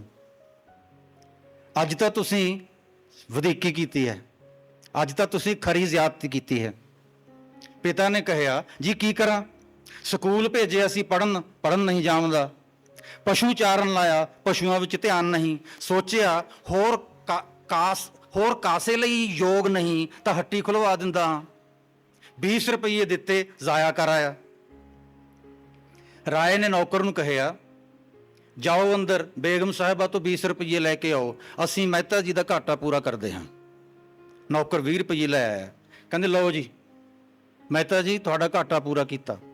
ਪਿਤਾ ਨੇ ਕਿਹਾ ਜੀ ਰਾਏ ਜੀ ਤੁਸੀਂ ਅਸਾਂ ਦੇ ਹੋ ਔਰ ਅਸੀਂ ਤੁਸਾਂ ਦੇ, ਪੈਸੇ ਤੁਸਾਂ ਪਾਸ ਹੋਣ ਜਾਂ ਅਸਾਂ ਪਾਸ, ਇਸ ਵਿੱਚ ਕੀ ਫਰਕ।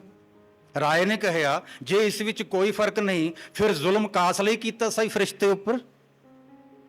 ਫਰਿਸ਼ਤਾ ਲਫ਼ਜ਼ ਵਰਤਿਆ ਹੈ ਜਨਮ ਸਾਖੀ 'ਚ। ਜੇ ਫਰਕ ਨਹੀਂ ਕੋਈ ਤਾਂ ਅੱਜ ਜ਼ੁਲਮ ਕਿਸ ਲਈ ਕੀਤਾ ਸਹੀ ਫਰਿਸ਼ਤੇ ਉੱਪਰ। ਪਿਤਾ ਨੇ ਕਿਹਾ ਜੀ ਪਿਤਾ ਹੋਣ ਦੇ ਨਾਤੇ ਆਪਣੀ ਔਲਾਦ ਨੂੰ ਜ਼ਿੰਮੇਵਾਰੀ ਸਿਖਾਉਣ ਦਾ ਮੇਰਾ ਕੋਈ ਹੱਕ ਨਹੀਂ।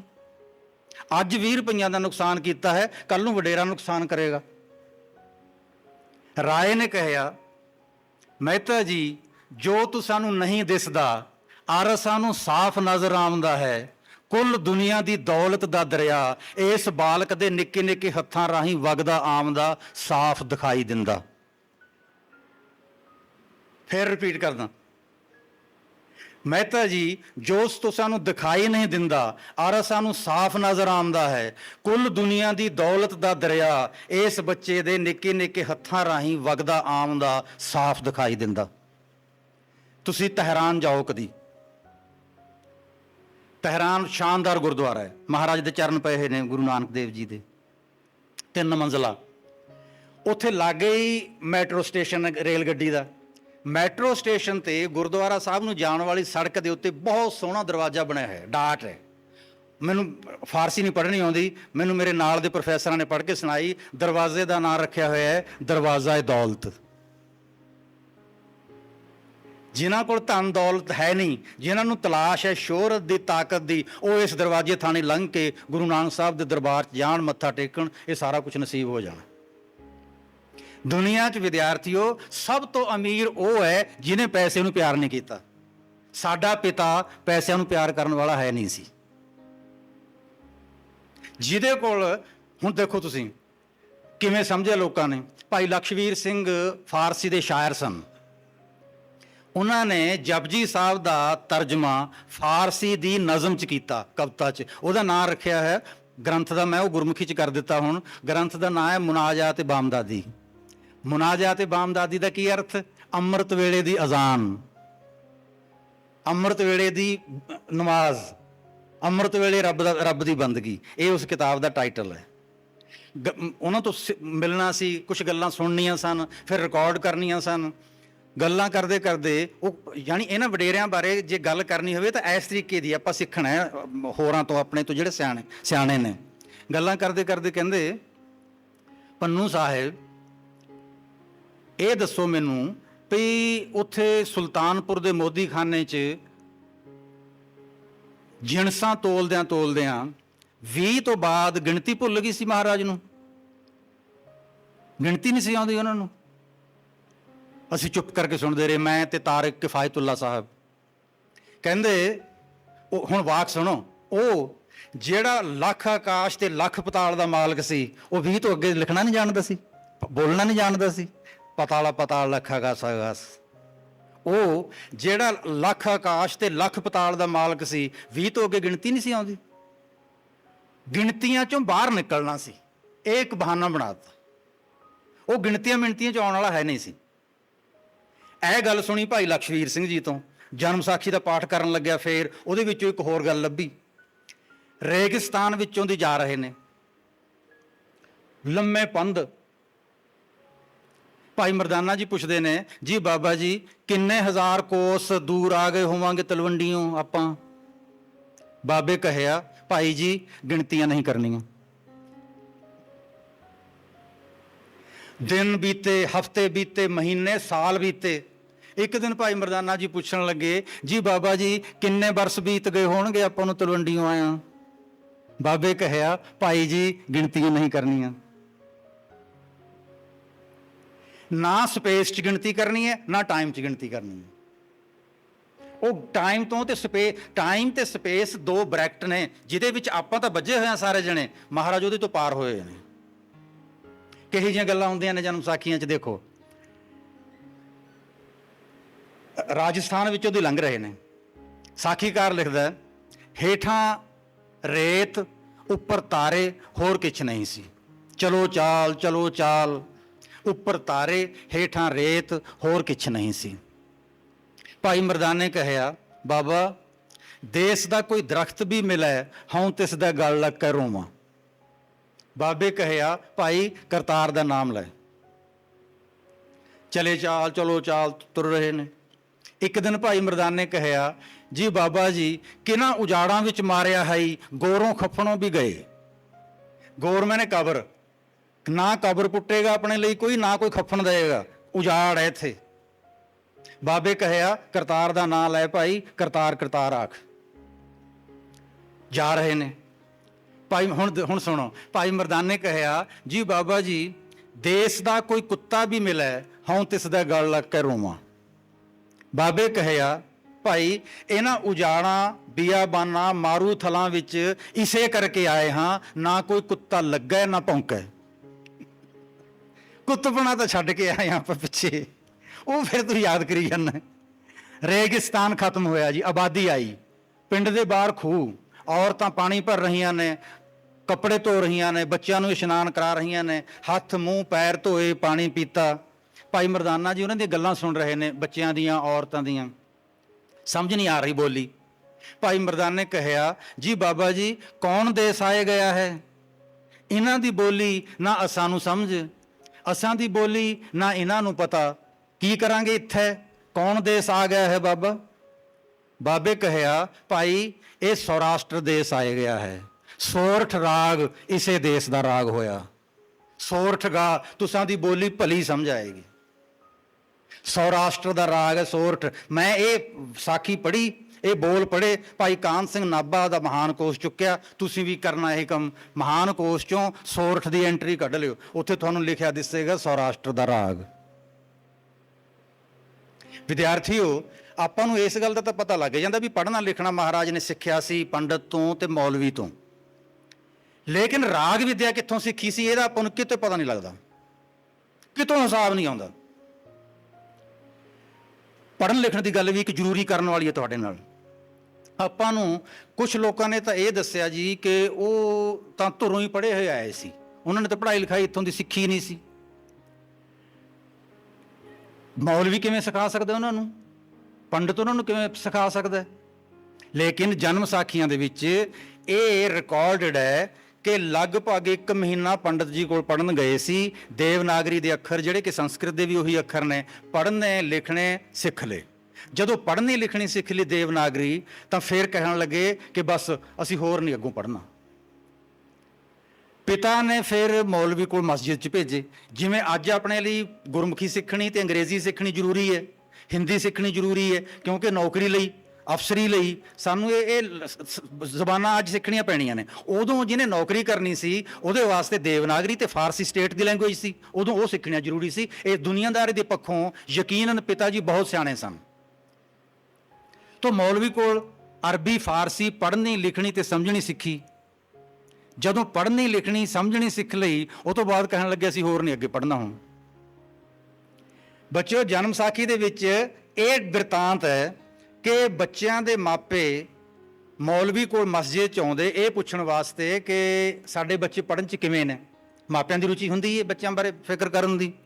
ਤਾਂ ਮੌਲਵੀ ਜੀ ਉਹਨਾਂ ਦੇ ਬੱਚਿਆਂ ਬਾਰੇ ਤਾਂ ਦੱਸਦੇ ਬਾਬੇ ਵੱਲ ਉਂਗਲ ਕਰਕੇ ਮੌਲਵੀ ਆਖਦਾ, ਇਹ ਹੁਣ ਮੈਂ ਤੁਹਾਨੂੰ ਸਾਖੀ ਦੀ ਬੋਲੀ ਸੁਣਾ ਰਿਹਾ। ਬਾਬੇ ਵੱਲ ਉਂਗਲ ਕਰਕੇ ਮੌਲਵੀ ਆਖਦਾ, ਯਾਰੋ ਗਜ਼ਬ ਦਾ ਹਾਫਿਜ਼ਾ ਹਾਈ ਇਸ ਤਾਲਿਬੇ ਇਲਮ ਦਾ। ਹਾਫਿਜ਼ਾ ਮੈਨੇ ਯਾਦਦਾਸ਼ਤ, ਦਿਮਾਗ। ਇਸ ਵਿਦਿਆਰਥੀ ਦੀ ਯਾਦਦਾਸ਼ਤ ਗਜ਼ਬ ਦੀ ਹੈ। ਗਰਦਾਨ ਮੈਨੇ ਹੁੰਦਾ ਗ੍ਰਾਮਰ ਦੇ ਰੂਲਸ। ਉਹ ਗਰਦਾਨਾਂ ਜਿਹੜੀਆਂ ਸਿੱਖਣ ਵਾਸਤੇ ਤਾਲਿਬੇ ਇਲਮ ਮਹੀਨਿਆਂ ਤੱਕ ਲੱਗੇ ਰਹਿੰਦੇ ਹਨ, ਇਹ ਦਿਨਾਂ ਵਿੱਚ ਸਿੱਖੀ ਜਾਂਦਾ ਹੈ। ਹੁਣ ਸਮਝ ਆ ਗਈ ਨਾ ਆਪਾਂ ਨੂੰ ਗੱਲ। ਦੇਵਨਾਗਰੀ ਸਿੱਖਣੀ ਸੀ, ਲਿਖਣੀ ਤੇ ਪੜ੍ਹਨੀ, ਕਰਮਕਾਂਡ ਨਹੀਂ ਸਿੱਖਣਾ ਸੀ। ਇਹਦੇ ਤੋਂ ਬਾਅਦ ਤਾਂ ਪਾਂਡੇ ਨੇ ਫਿਰ ਕਰਮਕਾਂਡ ਸਿਖਾਉਣਾ ਸੀ ਨਾ, ਵਰਣ ਪ੍ਰਥਾ, ਆਸ਼ਰਮ ਪ੍ਰਥਾ, ਉਹ ਨਹੀਂ ਸਿੱਖਣੀ ਸੀ। ਮੌਲਵੀ ਜੀ ਨੇ ਅਰਬੀ ਤੇ ਫਾਰਸੀ ਸਿਖਾ ਦਿੱਤੀ। ਇਹਦੇ ਤੋਂ ਬਾਅਦ ਸ਼ਰ੍ਹਾ ਸਿਖਾਣੀ ਸੀ, ਸ਼ਰ੍ਹਾ ਨਹੀਂ ਸਿੱਖਣੀ ਸੀ। ਸ਼ਰ੍ਹਾ ਤਾਂ ਸਿਖਾਣੀ ਸੀ, ਇੱਕ ਨਵੀਂ ਸ਼ਰ੍ਹਾ ਆ ਰਹੀ ਹੈ ਸੰਸਾਰ 'ਚ, ਉਹ ਵੰਡਣੀ ਸੀ। ਤੇ ਸੁਭਾਅ ਕਿਹਾ ਜਿਹਾ ਸੀ। ਜਦੋਂ ਜਾ ਰਹੇ ਨੇ, ਅਜੇ ਉਦਾਸੀ ਨਹੀਂ ਆਪਾਂ ਸ਼ੁਰੂ ਕਰਦੇ, ਉਹਦੇ ਤੋਂ ਪਹਿਲਾਂ ਦਾ ਇੱਕ ਪ੍ਰਸੰਗ ਦੱਸਣਾ ਤੁਹਾਨੂੰ ਜ਼ਰੂਰੀ ਹੈ। ਹੋਇਆ ਕਿ 1 ਘੰਟੇ ਤੋਂ ਵੱਧ ਸਮਾਂ ਨਹੀਂ ਲੈਂਦੇ ਆਪਾਂ ਜੀ, ਥਕਾਣਾ ਕਾਹਨੂੰ ਹੈ। ਨੌਕਰੀ ਆਪਾਂ ਨੂੰ ਪਤਾ ਹੈ ਵੀ ਸੁਲਤਾਨਪੁਰ ਕੀਤੀ ਸੀ। ਨੌਕਰੀ ਵਾਸਤੇ ਰਾਏ ਬੁਲਾਰ ਖਾਨ ਸਾਹਿਬ ਨੇ ਨਵਾਬ ਦੌਲਤ ਖਾਨ ਨੂੰ ਖਤ ਲਿਖਿਆ ਸੀ। ਖਤ ਦੇ ਵਿੱਚ ਲਿਖਿਆ ਸੀ ਕਿ ਇਹ ਬਹੁਤ ਜ਼ਹੀਨ ਬੱਚਾ ਹੈ, ਇਹਨੂੰ ਨੌਕਰੀ ਦੇਣੀ ਹੈ ਤੇ ਇੱਜ਼ਤ ਨਾਲ ਨੌਕਰੀ ਦੇਣੀ ਹੈ। ਆਪਾਂ ਨੂੰ ਇਸ ਗੱਲ ਦਾ ਪਤਾ ਨਹੀਂ ਵੀ ਇੰਟਰਵਿਊ ਹੋਈ ਸੀ। ਜਨਮ ਸਾਖੀਕਾਰ ਇੰਟਰਵਿਊ ਦੀ ਡਿਟੇਲ ਦੱਸਦਾ। ਇੰਟਰਵਿਊ ਨਵਾਬ ਦੌਲਤ ਖਾਨ ਨੇ ਲਈ ਸੀ। ਤੇ ਜਿਹੜਾ ਮੋਦੀ ਖਾਨਾ ਸੀ ਉਹ ਛੋਟਾ ਮੋਟਾ ਸਟੋਰ ਨਹੀਂ ਸੀ, ਪੂਰੇ ਸਟੇਟ ਦੀਆਂ ਰਸਦਾਂ ਜਮ੍ਹਾਂ ਹੁੰਦੀਆਂ ਸੀ। ਤਨਖਾਹ ਰੁਪਈਆਂ 'ਚ ਨਹੀਂ ਮਿਲਦੀ ਹੁੰਦੀ ਸੀ, 6 ਮਹੀਨਿਆਂ ਬਾਅਦ ਦਾਣੇ ਮਿਲਦੇ ਹੁੰਦੇ ਸੀ ਮੁਲਾਜ਼ਮਾਂ ਨੂੰ, ਫੌਜੀਆਂ ਨੂੰ, ਸਿਪਾਹੀਆਂ ਨੂੰ। ਤੋ ਸਟੇਟ ਦਾ ਸਟੋਰ ਕਿੱਡਾ ਵੱਡਾ ਹੋਇਆ। ਇਹ ਜ਼ਿੰਮੇਵਾਰੀ ਬਹੁਤ ਵੱਡੇ, ਮਤਲਬ ਬਹੁਤ ਵੱਡੇ ਖੇਤ ਫੀਲਡ ਦੀ ਹੈ। ਤੋ ਹੋਇਆ ਕਿ ਉੱਥੇ ਆਪਾਂ ਨੂੰ ਇੰਟਰਵਿਊ 'ਚ ਸਾਖੀਕਾਰ ਲਿਖਦਾ ਹੈ, ਨਵਾਬ ਨੇ ਰੂਬਰੂ ਹੋ ਕੇ ਬਾਬੇ ਕੋ ਪੁੱਛਿਆ, ਕੀ ਤਾਲੀਮ ਹਾਸਲ ਕੀਤੀ? ਬਾਬੇ ਕਹਿਆ, ਜੀ ਹਿੰਦ ਕੀ ਜਾਣਦਾ ਹਾਂ, ਤੋਰ ਕੀ ਜਾਣਦਾ ਹਾਂ, ਵਹੀ ਖਾਤੇ ਦਾ ਪੂਰਾ ਗਿਆਨ ਹੈ। ਹਿੰਦ ਕੀ ਦੇਵਨਾਗਰੀ, ਤੋਰ ਕੀ ਪਰਸ਼ੀਅਨ, ਵਹੀ ਖਾਤਾ ਅਕਾਊਂਟੈਂਸੀ। ਤਿੰਨੇ ਚੀਜ਼ਾਂ ਦਾ ਪਤਾ ਹੈ। ਸਟੋਰ ਦੀ ਜ਼ਿੰਮੇਵਾਰੀ ਦਿੱਤੀ। ਆਪਾਂ ਨੂੰ ਪਤਾ ਇਸ ਗੱਲ ਦਾ ਕਿ ਸ਼ਿਕਾਇਤ ਹੋਈ, ਪੜਤਾਲ ਹੋਈ। ਪੜਤਾਲ ਦੇ ਦੌਰਾਨ ਸਸਪੈਂਡ ਕੀਤੇ ਗਏ ਸੀ। ਜਦੋਂ ਸਸਪੈਂਡ ਕਰ ਦਿੱਤੇ, ਬੇਬੇ ਨਾਨਕੀ ਜੀ ਫਿਕਰਮੰਦ ਹੋਏ, ਸੁਨੇਹਾ ਭੇਜਿਆ ਕਿ ਮਿਲ ਕੇ ਆਓ। ਬਾਬਾ ਬੇਬੇ ਦੇ ਘਰ ਵੱਲ ਤੁਰ ਪਿਆ। ਰਸਤੇ ਵਿੱਚ ਹੱਟੀ ਆਈ ਤਾਂ ਖਿਆਲ ਆਇਆ, ਵੱਡੀ ਭੈਣ ਦੇ ਘਰ ਚੱਲਿਆ ਹਾਂ, ਖਾਲੀ ਹੱਥ ਨਹੀਂ ਜਾਣਾ ਚਾਹੀਦਾ। ਪਤਾਸੇ ਲਏ ਅਤੇ ਫਿਰ ਤੁਰ ਪਿਆ। ਇਹ ਡਿਟੇਲਾਂ ਸਾਖੀਆਂ 'ਚ ਮਿਲਣਗੇ ਤੁਹਾਨੂੰ, ਹੋਰ ਕਿਤੋਂ ਨਹੀਂ ਮਿਲਦੀਆਂ। ਜਦੋਂ ਘਰ ਗਏ, ਬੈਠੇ, ਹਾਲ ਚਾਲ ਪੁੱਛਿਆ। ਬੇਬੇ ਕਹਿਆ, ਭਾਈ ਮਹੀਨੇ ਬੀਤ ਜਾਂਦੇ ਹਨ, ਮਿਲਣ ਨਹੀਂ ਆਉਂਦਾ। ਕੀ ਭੈਣ ਦਾ ਕਦੀ ਖਿਆਲ ਨਹੀਂ ਹੁੰਦਾ? ਇੱਕੋ ਨਗਰ ਵਿੱਚ ਵਸ ਰਹੇ ਹਾਂ, ਤੂੰ ਮਹੀਨਿਆਂ ਬੱਧੀ ਮਿਲਣ ਕਿਉਂ ਨਹੀਂ ਆਉਂਦਾ ਸਾਨੂੰ? ਬਾਬੇ ਕਹਿਆ, ਬੇਬੇ ਇੱਧਰ ਉੱਧਰ ਦੀਆਂ ਕਰਨਾ ਹੀ, ਜਿਵੇਂ ਬੁਲਾਇਆ ਹਾਂ ਤਿਵੇਂ ਆਖ। ਸਸਪੈਂਸ਼ਨ ਹੋਈ ਹੈ ਨਾ, ਪਤਾ ਹੈ ਮਹਾਰਾਜ ਨੂੰ ਵੀ ਗੱਲਾਂ ਤਾਂ ਉਹ ਕਰਨੀਆਂ ਨੇ ਵੀ ਕੀ ਕੀਤਾ ਉੱਥੇ। ਬੇਬੇ ਇੱਧਰ ਉੱਧਰ ਦੀਆਂ ਕਰਨਾ ਹੀ, ਜਿਵੇਂ ਬੁਲਾਇਆ ਹਾਂ ਤਿਵੇਂ ਆਖ। ਬੇਬੇ ਕਹਿਆ, ਤਾਂ ਭਾਈ ਫਿਕਰਮੰਦ ਤਾਂ ਹੋਣਾ ਹੀ ਸੀ ਅਸਾਂ। ਇੱਜ਼ਤ ਨਾਲ ਵੱਡੀ ਨੌਕਰੀ ਮਿਲੀ ਸੀ, ਜ਼ਿੰਮੇਵਾਰੀ ਨਾਲ ਕੰਮ ਤਾਂ ਕਰਨਾ ਚਾਹੀਦਾ ਸੀ ਨਾ ਤੁਸਾਂ ਨੂੰ। ਬਾਬੇ ਕਹਿਆ, ਹੋਏਗੀ ਪੜਤਾਲ ਬੇਬੇ, ਚਿੰਤਾ ਨਹੀਂ ਕਰਨਾ, ਰੰਚਕ ਪਰ ਚਿੰਤਾ ਨਹੀਂ ਕਰਨਾ, ਸਭ ਹਿਸਾਬ ਠੀਕ ਹੋਏਗਾ। ਔਰ ਇਹ ਹੁਣੇ ਦੱਸ ਜਾਂਦਾ ਹਾਂ ਕਿ ਹਿਸਾਬ ਠੀਕ ਹੋਣ ਤੋਂ ਪਿੱਛੋਂ, ਇਸ ਰਿਪੋਰਟ ਪੜਤਾਲ ਦੀ ਰਿਪੋਰਟ ਆਉਣ ਪਿੱਛੋਂ, ਫਿਰ ਇਸ ਨਵਾਬ ਦੀ ਨੌਕਰੀ ਨਹੀਂ ਕਰਾਂਗਾ, ਫਿਰ ਸੁਲਤਾਨਾਂ ਦੇ ਸੁਲਤਾਨ ਦੀ ਚਾਕਰੀ ਕਰਾਂਗਾ। ਹੋਏਗਾ ਹਿਸਾਬ ਠੀਕ, ਪਰ ਇਹ ਹੁਣੇ ਦੱਸ ਦੇਵਾਂ ਕਿ ਪੜਤਾਲ ਠੀਕ ਹੋਣ ਪਿੱਛੋਂ ਇਸ ਨਵਾਬ ਦੀ ਨੌਕਰੀ ਨਹੀਂ ਕਰਾਂਗਾ, ਸੁਲਤਾਨਾਂ ਦੇ ਸੁਲਤਾਨ ਦੀ ਚਾਕਰੀ ਕਰਾਂਗਾ। ਆਪਾਂ ਨੂੰ ਪਤਾ ਇਹੀ ਹੋਇਆ ਸੀ। ਅੱਛਾ, ਇੱਕ ਵਾਰੀ ਕੀ ਹੋਇਆ, ਨੌਕਰੀ ਕਰ ਰਹੇ ਨੇ, ਫੈਸਲਾ ਹੋਇਆ ਵੀ ਬੇਟੇ ਨੂੰ ਬੇਟੀ ਨੂੰ ਤਲਵੰਡੀਓਂ ਚੱਲ ਕੇ ਮਾਪੇ ਸੁਲਤਾਨਪੁਰ ਮਿਲਣ ਜਾਣਗੇ। ਰਾਏ ਬੁਲਾਰ ਖਾਨ ਸਾਹਿਬ ਨੂੰ ਪਤਾ ਲੱਗਿਆ, ਆਪ ਚੱਲ ਕੇ ਘਰ ਆਏ। ਮਹਿਤਾ ਜੀ ਪਤਾ ਲੱਗਾ ਹੈ ਸੁਲਤਾਨਪੁਰ ਚੱਲੇ ਹੋ? ਹਾਂ ਰਾਏ ਸਾਹਿਬ, ਸੋਚਿਆ ਦੇਰ ਹੋ ਗਈ ਹੈ, ਪੁੱਤਰ ਅਤੇ ਧੀ ਨੂੰ ਮਿਲਾਵੀਏ। ਇਸ ਤਰ੍ਹਾਂ ਕਰਨਾ, ਅਸਾਂ ਦਾ ਨਾਮ ਲੈ ਕੇ ਨਾਨਕ ਜੀ ਦੇ ਕਦਮ ਛੂਹਣੇ ਔਰ ਸਲਾਮ ਅਰਜ਼ ਕਰਨਾ, ਇਹੋ ਆਖਣ ਆਇਆ ਹਾਂ ਤੁਸਾਂ ਨੂੰ। 1500 ਮੁਰੱਬੇ ਜ਼ਮੀਨ ਦਾ ਮਾਲਕ, ਦਰਜਨ ਪਿੰਡਾਂ 'ਚ ਫੈਲਿਆ ਹੋਇਆ ਰਕਬਾ, ਰਿਸ਼ਤੇਦਾਰ ਨਵਾਬ ਦੌਲਤ ਖਾਨ ਦਾ। ਪਿਤਾ ਜੀ ਆ ਗਏ। ਨਾਨਕ ਨੂੰ ਮੋਦੀ ਖਾਨੇ ਵਿੱਚ ਖਬਰ ਮਿਲੀ ਕਿ ਮਾਪੇ ਆਏ ਹਨ, ਸੁਣਦੋ ਹੀ ਦੌੜਿਓ ਮਿਲਣ ਵਾਸਤੇ, ਤੇਜ਼ ਕਦਮੀ। ਅਜੇ ਮਹਾਰਾਜ ਪਹੁੰਚੇ ਨਹੀਂ ਹਨ ਭੈਣ ਦੇ ਘਰ, ਗੱਲਾਂ ਹੋ ਰਹੀਆਂ ਨੇ ਆਪਸ ਦੇ ਵਿੱਚ ਮਾਪਿਆਂ ਦੀਆਂ ਧੀ ਨਾਲ। ਪਿਤਾ ਜੀ ਨੇ ਪੁੱਛਿਆ, ਨਾਨਕੀ ਹੁਣ ਨਾਨਕ ਕੁਝ ਜੋੜਦਾ ਵੀ ਹੈ ਕਿ ਸਾਰਾ ਉਜਾੜਦਾ ਹੈ? ਉਹ ਗੱਲ ਤਾਂ ਨਿਕਲਣੀ ਨਹੀਂ ਨਾ ਦਿਮਾਗ ਚੋਂ। ਨਾਨਕੀ, ਨਾਨਕ ਹੁਣ ਕੁਝ ਜੋੜਦਾ ਵੀ ਹੈ ਕਿ ਸਾਰਾ ਉਜਾੜਦਾ ਹੈ? ਬੇਬੇ ਨਾਨਕੀ ਨੇ ਕਹਿਆ, ਕਮਾਉਂਦਾ ਹੈ ਤਾਂ ਉਜਾੜਦਾ ਹੈ। ਪਿਤਾ ਜੀ ਤੁਸਾਂ ਦਾ ਹੁਣ ਕੁਝ ਨਹੀਂ ਉਜਾੜਦਾ, ਸਾਨੂੰ ਤੁਸਾਂ ਦੀਆਂ ਇਹ ਗੱਲਾਂ ਭਲੀਆਂ ਨਹੀਂ ਲੱਗਦੀਆਂ। ਕਮਾਉਂਦਾ ਹੈ ਤਾਂ ਉਜਾੜਦਾ ਹੈ, ਤੁਸਾਂ ਦਾ ਕੁਝ ਨਹੀਂ ਉਜਾੜਦਾ, ਅਸਾਂ ਨੂੰ ਤੁਸਾਂ ਦੀਆਂ ਇਹ ਗੱਲਾਂ ਭਲੀਆਂ ਨਹੀਂ ਲੱਗਦੀਆਂ। ਆ ਗਏ ਬਾਬਾ ਜੀ, ਮਾਪਿਆਂ ਦੇ ਚਰਨ ਛੂਹੇ, ਅਸੀਸਾਂ ਮਿਲੀਆਂ, ਗੱਲਾਂ ਕਰਨ ਲੱਗੇ ਤਾਂ ਪੁੱਛਿਆ, ਜੀ ਪਿਤਾ ਜੀ ਰਾਏ ਜੀ ਕੈਸੇ ਥੇ, ਰਾਏ ਜੀ ਕਦ ਮਿਲੇ ਥੇ? ਪਿਤਾ ਨੇ ਕਿਹਾ, ਓਹੋ ਅਸਾਂ ਨੂੰ ਤਾਂ ਵਿਸਰ ਹੀ ਗਿਆ ਸੀ। ਜਦੋਂ ਖਬਰ ਮਿਲੀ ਕਿ ਅਸੀਂ ਤੁਸਾਂ ਪਾਸ ਆਉਣ ਲੱਗੇ ਹਾਂ, ਰਾਏ ਜੀ ਆਪਣੀ ਹਵੇਲੀਓਂ ਸਾਡੇ ਘਰ ਆਏ ਔਰ ਕਹਿਆ, ਅਸਾਂ ਦਾ ਨਾਮ ਲੈ ਕੇ ਸਲਾਮ ਅਰਜ਼ ਕਰਨੀ ਔਰ ਨਾਨਕ ਜੀ ਦੇ ਕਦਮ ਛੂਹਣੇ। ਅਸਾਂ ਨੂੰ ਤਾਂ ਵਿਸਰ ਹੀ ਗਿਆ ਸੀ। ਜਿਹੜੀਆਂ ਜ਼ਰੂਰੀ ਗੱਲਾਂ ਨੇ ਉਹ ਪਿਤਾ ਨੂੰ ਵਿਸਰ ਜਾਂਦੀਆਂ ਨੇ, ਮਹਾਰਾਜ ਨੂੰ ਨਹੀਂ ਵਿਸਰਦੀਆਂ। ਉਹ ਫਿਕਰ ਹੀ ਲੱਗੇ ਰਹਿੰਦਾ ਵੀ ਉਜਾੜੀ ਜਾਂਦਾ ਇਹ ਤਾਂ ਸਾਰਾ ਕੁਝ। ਤੋ ਹੋਇਆ ਕਿ ਮਾਪੇ ਆਏ, ਮਿਲੇ, ਕੁਛ ਦਿਨ ਰਹੇ, ਫਿਰ ਚਲੇ ਗਏ। ਮਹੀਨੇ ਬੀਤੇ। ਭਾਈ ਮਰਦਾਨਾ ਜੀ ਨੂੰ ਬੁਲਾਇਆ, ਬੁਲਾ ਕੇ ਕਹਿਣ ਲੱਗੇ ਕਿ ਜਾਓ ਨਾਨਕੀ ਔਰ ਨਾਨਕ ਦੀ ਖਬਰਸਾਰ ਲੈ ਕੇ ਆਓ ਔਰ ਨਾਲੇ ਕਹੋ ਕਿ ਮਿਲ ਕੇ ਜਾਣ, ਮੁੱਦਤ ਹੋ ਗਈ ਹੈ।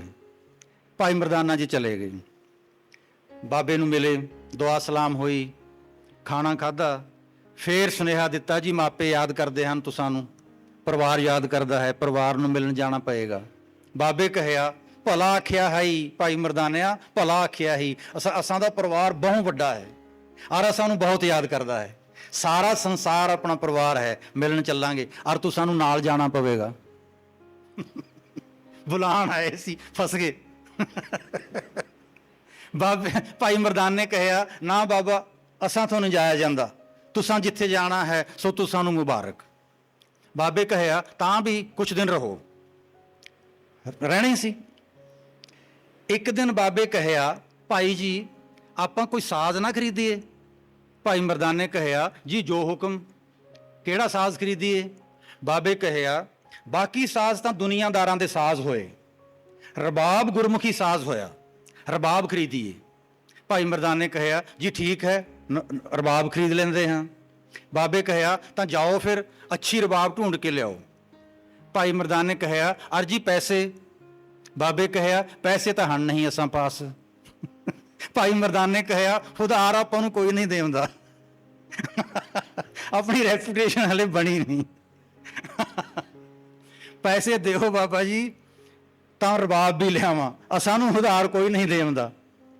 ਬਾਬੇ ਕਹਿਆ, ਭਾਈ ਜੀ ਸਵਾਲੀ ਬਣਨਾ ਠੀਕ ਤਾਂ ਨਹੀਂ, ਪਰ ਕੀ ਕਰੀਏ, ਗਰਜ਼ ਕਾਰੇ ਕਰਾਉਂਦੀ ਹੈ। ਦੇਖੋ ਵਾਕ ਤਾਂ ਦੇਖੋ ਕਿਹੋ ਜਿਹੇ ਮਿੱਠੇ ਨੇ।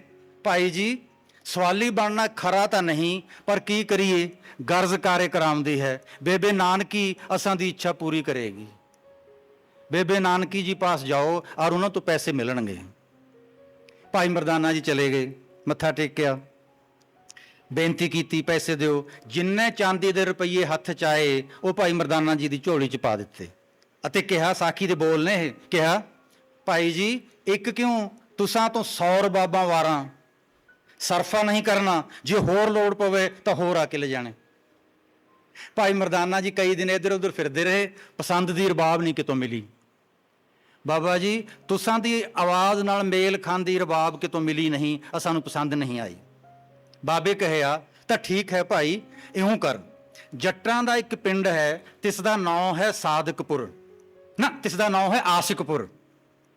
ਜੱਟਾਂ ਦਾ ਇੱਕ ਪਿੰਡ ਹੈ, ਤਿਸ ਦਾ ਨਾਂ ਹੈ ਆਸ਼ਿਕਪੁਰ।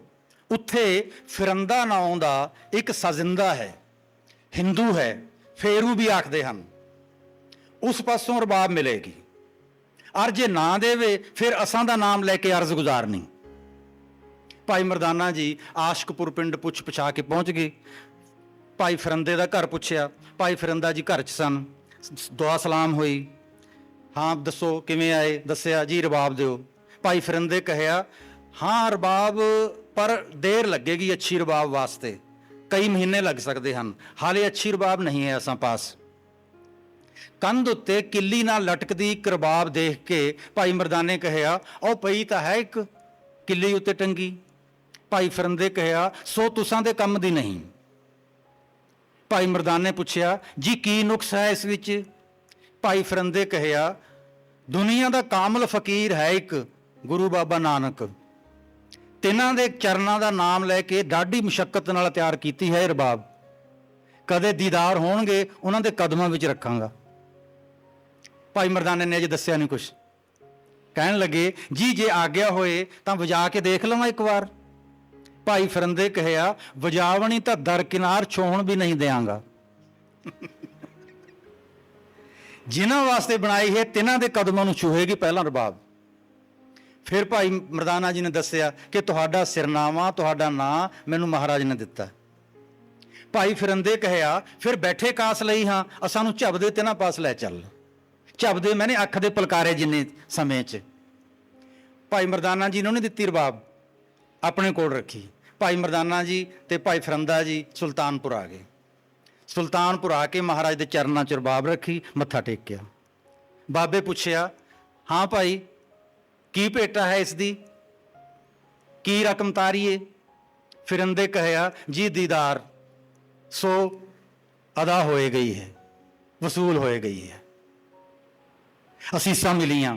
ਭਾਈ ਮਰਦਾਨਾ ਜੀ ਨੂੰ ਰਬਾਬ ਸੌਂਪਦਿਆਂ ਹੋਇਆਂ ਮਹਾਰਾਜ ਨੇ ਜੋ ਵਾਕ ਕਹੇ ਉਹ ਮੁੱਲਵਾਨ ਨੇ। ਪਹਿਲਾ ਵਾਕ, ਭਾਈ ਜੀ ਤੁਸਾਂ ਕੋ ਤਾਰ ਦਾ ਗੁਣ ਬਖਸ਼ਿਆ। ਦੂਜਾ, ਇਸ ਨੂੰ ਵੇਚਣਾ ਨਹੀਂ। ਤੀਜਾ ਵਾਕ, ਦਾਰਾ ਸਵਾਲੀ ਨੂੰ ਖਾਲੀ ਨਹੀਂ ਮੋੜਨਾ। ਪਹਿਲੇ ਦੋ ਵਾਕ ਤਾਂ ਸੁਣ ਲਏ ਚੁੱਪਚਾਪ। ਤੀਸਰੇ ਵਾਕ ਸੁਣਦਿਆਂ ਭਾਈ ਮਰਦਾਨਾ ਜੀ ਹੱਸ ਪਏ ਤੇ ਕਿਹਾ ਜੀ ਦਾਰਾ ਸਵਾਲੀ ਨੂੰ ਖਾਲੀ ਨਹੀਂ ਮੋੜਨਾ, ਅਸਾਂ ਕੰਗਾਲਾਂ ਪਾਸ ਹੈ ਕਿ ਕਿਸੇ ਨੂੰ ਦੇਣ ਲਈ? ਬਾਬੇ ਕਹਿਆ ਜੋ ਦੌਲਤ ਤੁਸਾਂ ਪਾਸ ਆ ਗਈ ਹੈ ਸੰਸਾਰ ਤਰਸੇਗਾ ਉਸ ਨੂੰ। ਸੋ ਭਾਈ ਜੀ ਦਾਰਾ ਸਵਾਲੀ ਨੂੰ ਖਾਲੀ ਨਹੀਂ ਮੋੜਨਾ। ਇਹ ਦੇ ਰਹੇ ਨੇ ਤਾਕਤਾਂ। ਇਹਦੇ 'ਚ ਕੀ ਰਮਜ਼ਾਂ ਨੇ ਇਹ ਆਪਾਂ ਜਦੋਂ ਪੜ੍ਹਦੇ ਜਾਵਾਂਗੇ, ਸੁਣਦੇ ਜਾਵਾਂਗੇ, ਫਿਰ ਆਪਾਂ ਨੂੰ ਪਤਾ ਲੱਗਦਾ ਜਾਊਗਾ।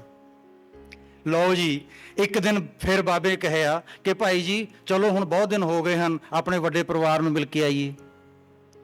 ਭਾਈ ਮਰਦਾਨੇ ਕਹਿਆ ਨਾ ਬਾਬਾ, ਮੇਰੇ ਬਾਲ ਛੋਟੇ ਹਨ ਤੇ ਇਹਨਾਂ ਦੇ ਰਿਜ਼ਕ ਦਾ ਕੋਈ ਬੰਦੋਬਸਤ ਨਹੀਂ, ਮੈਂ ਤੁਸਾਂ ਦੇ ਨਾਲ ਨਹੀਂ ਜਾ ਸਕਦਾ।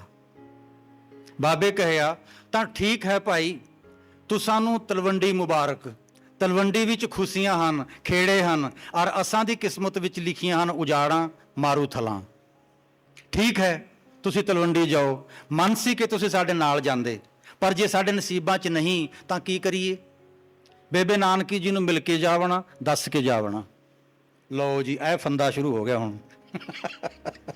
ਉਹ ਜਾਣ ਨਹੀਂ ਦਿੰਦੇ, ਜਾਣ ਨਹੀਂ ਦੇਣਾ ਸੀ। ਭਾਈ ਮਰਦਾਨਾ ਜੀ ਆ ਗਏ, ਰਬਾਬ ਬੇਬੇ ਨਾਨਕੀ ਜੀ ਨੂੰ ਸੌਂਪਦਿਆਂ ਕਹਿਣ ਲੱਗੇ ਲਓ ਬੇਬੇ ਜੀ, ਬੇਬੇ ਜਿਹੜਾ ਲਫ਼ਜ਼ ਹੈ ਨਾ ਇਹ ਖਿਆਲ ਰੱਖਣਾ, ਤੁਸੀਂ ਵੱਡੀ ਭੈਣ ਵਾਸਤੇ ਵਰਤਿਆ ਜਾਂਦਾ ਹੈ।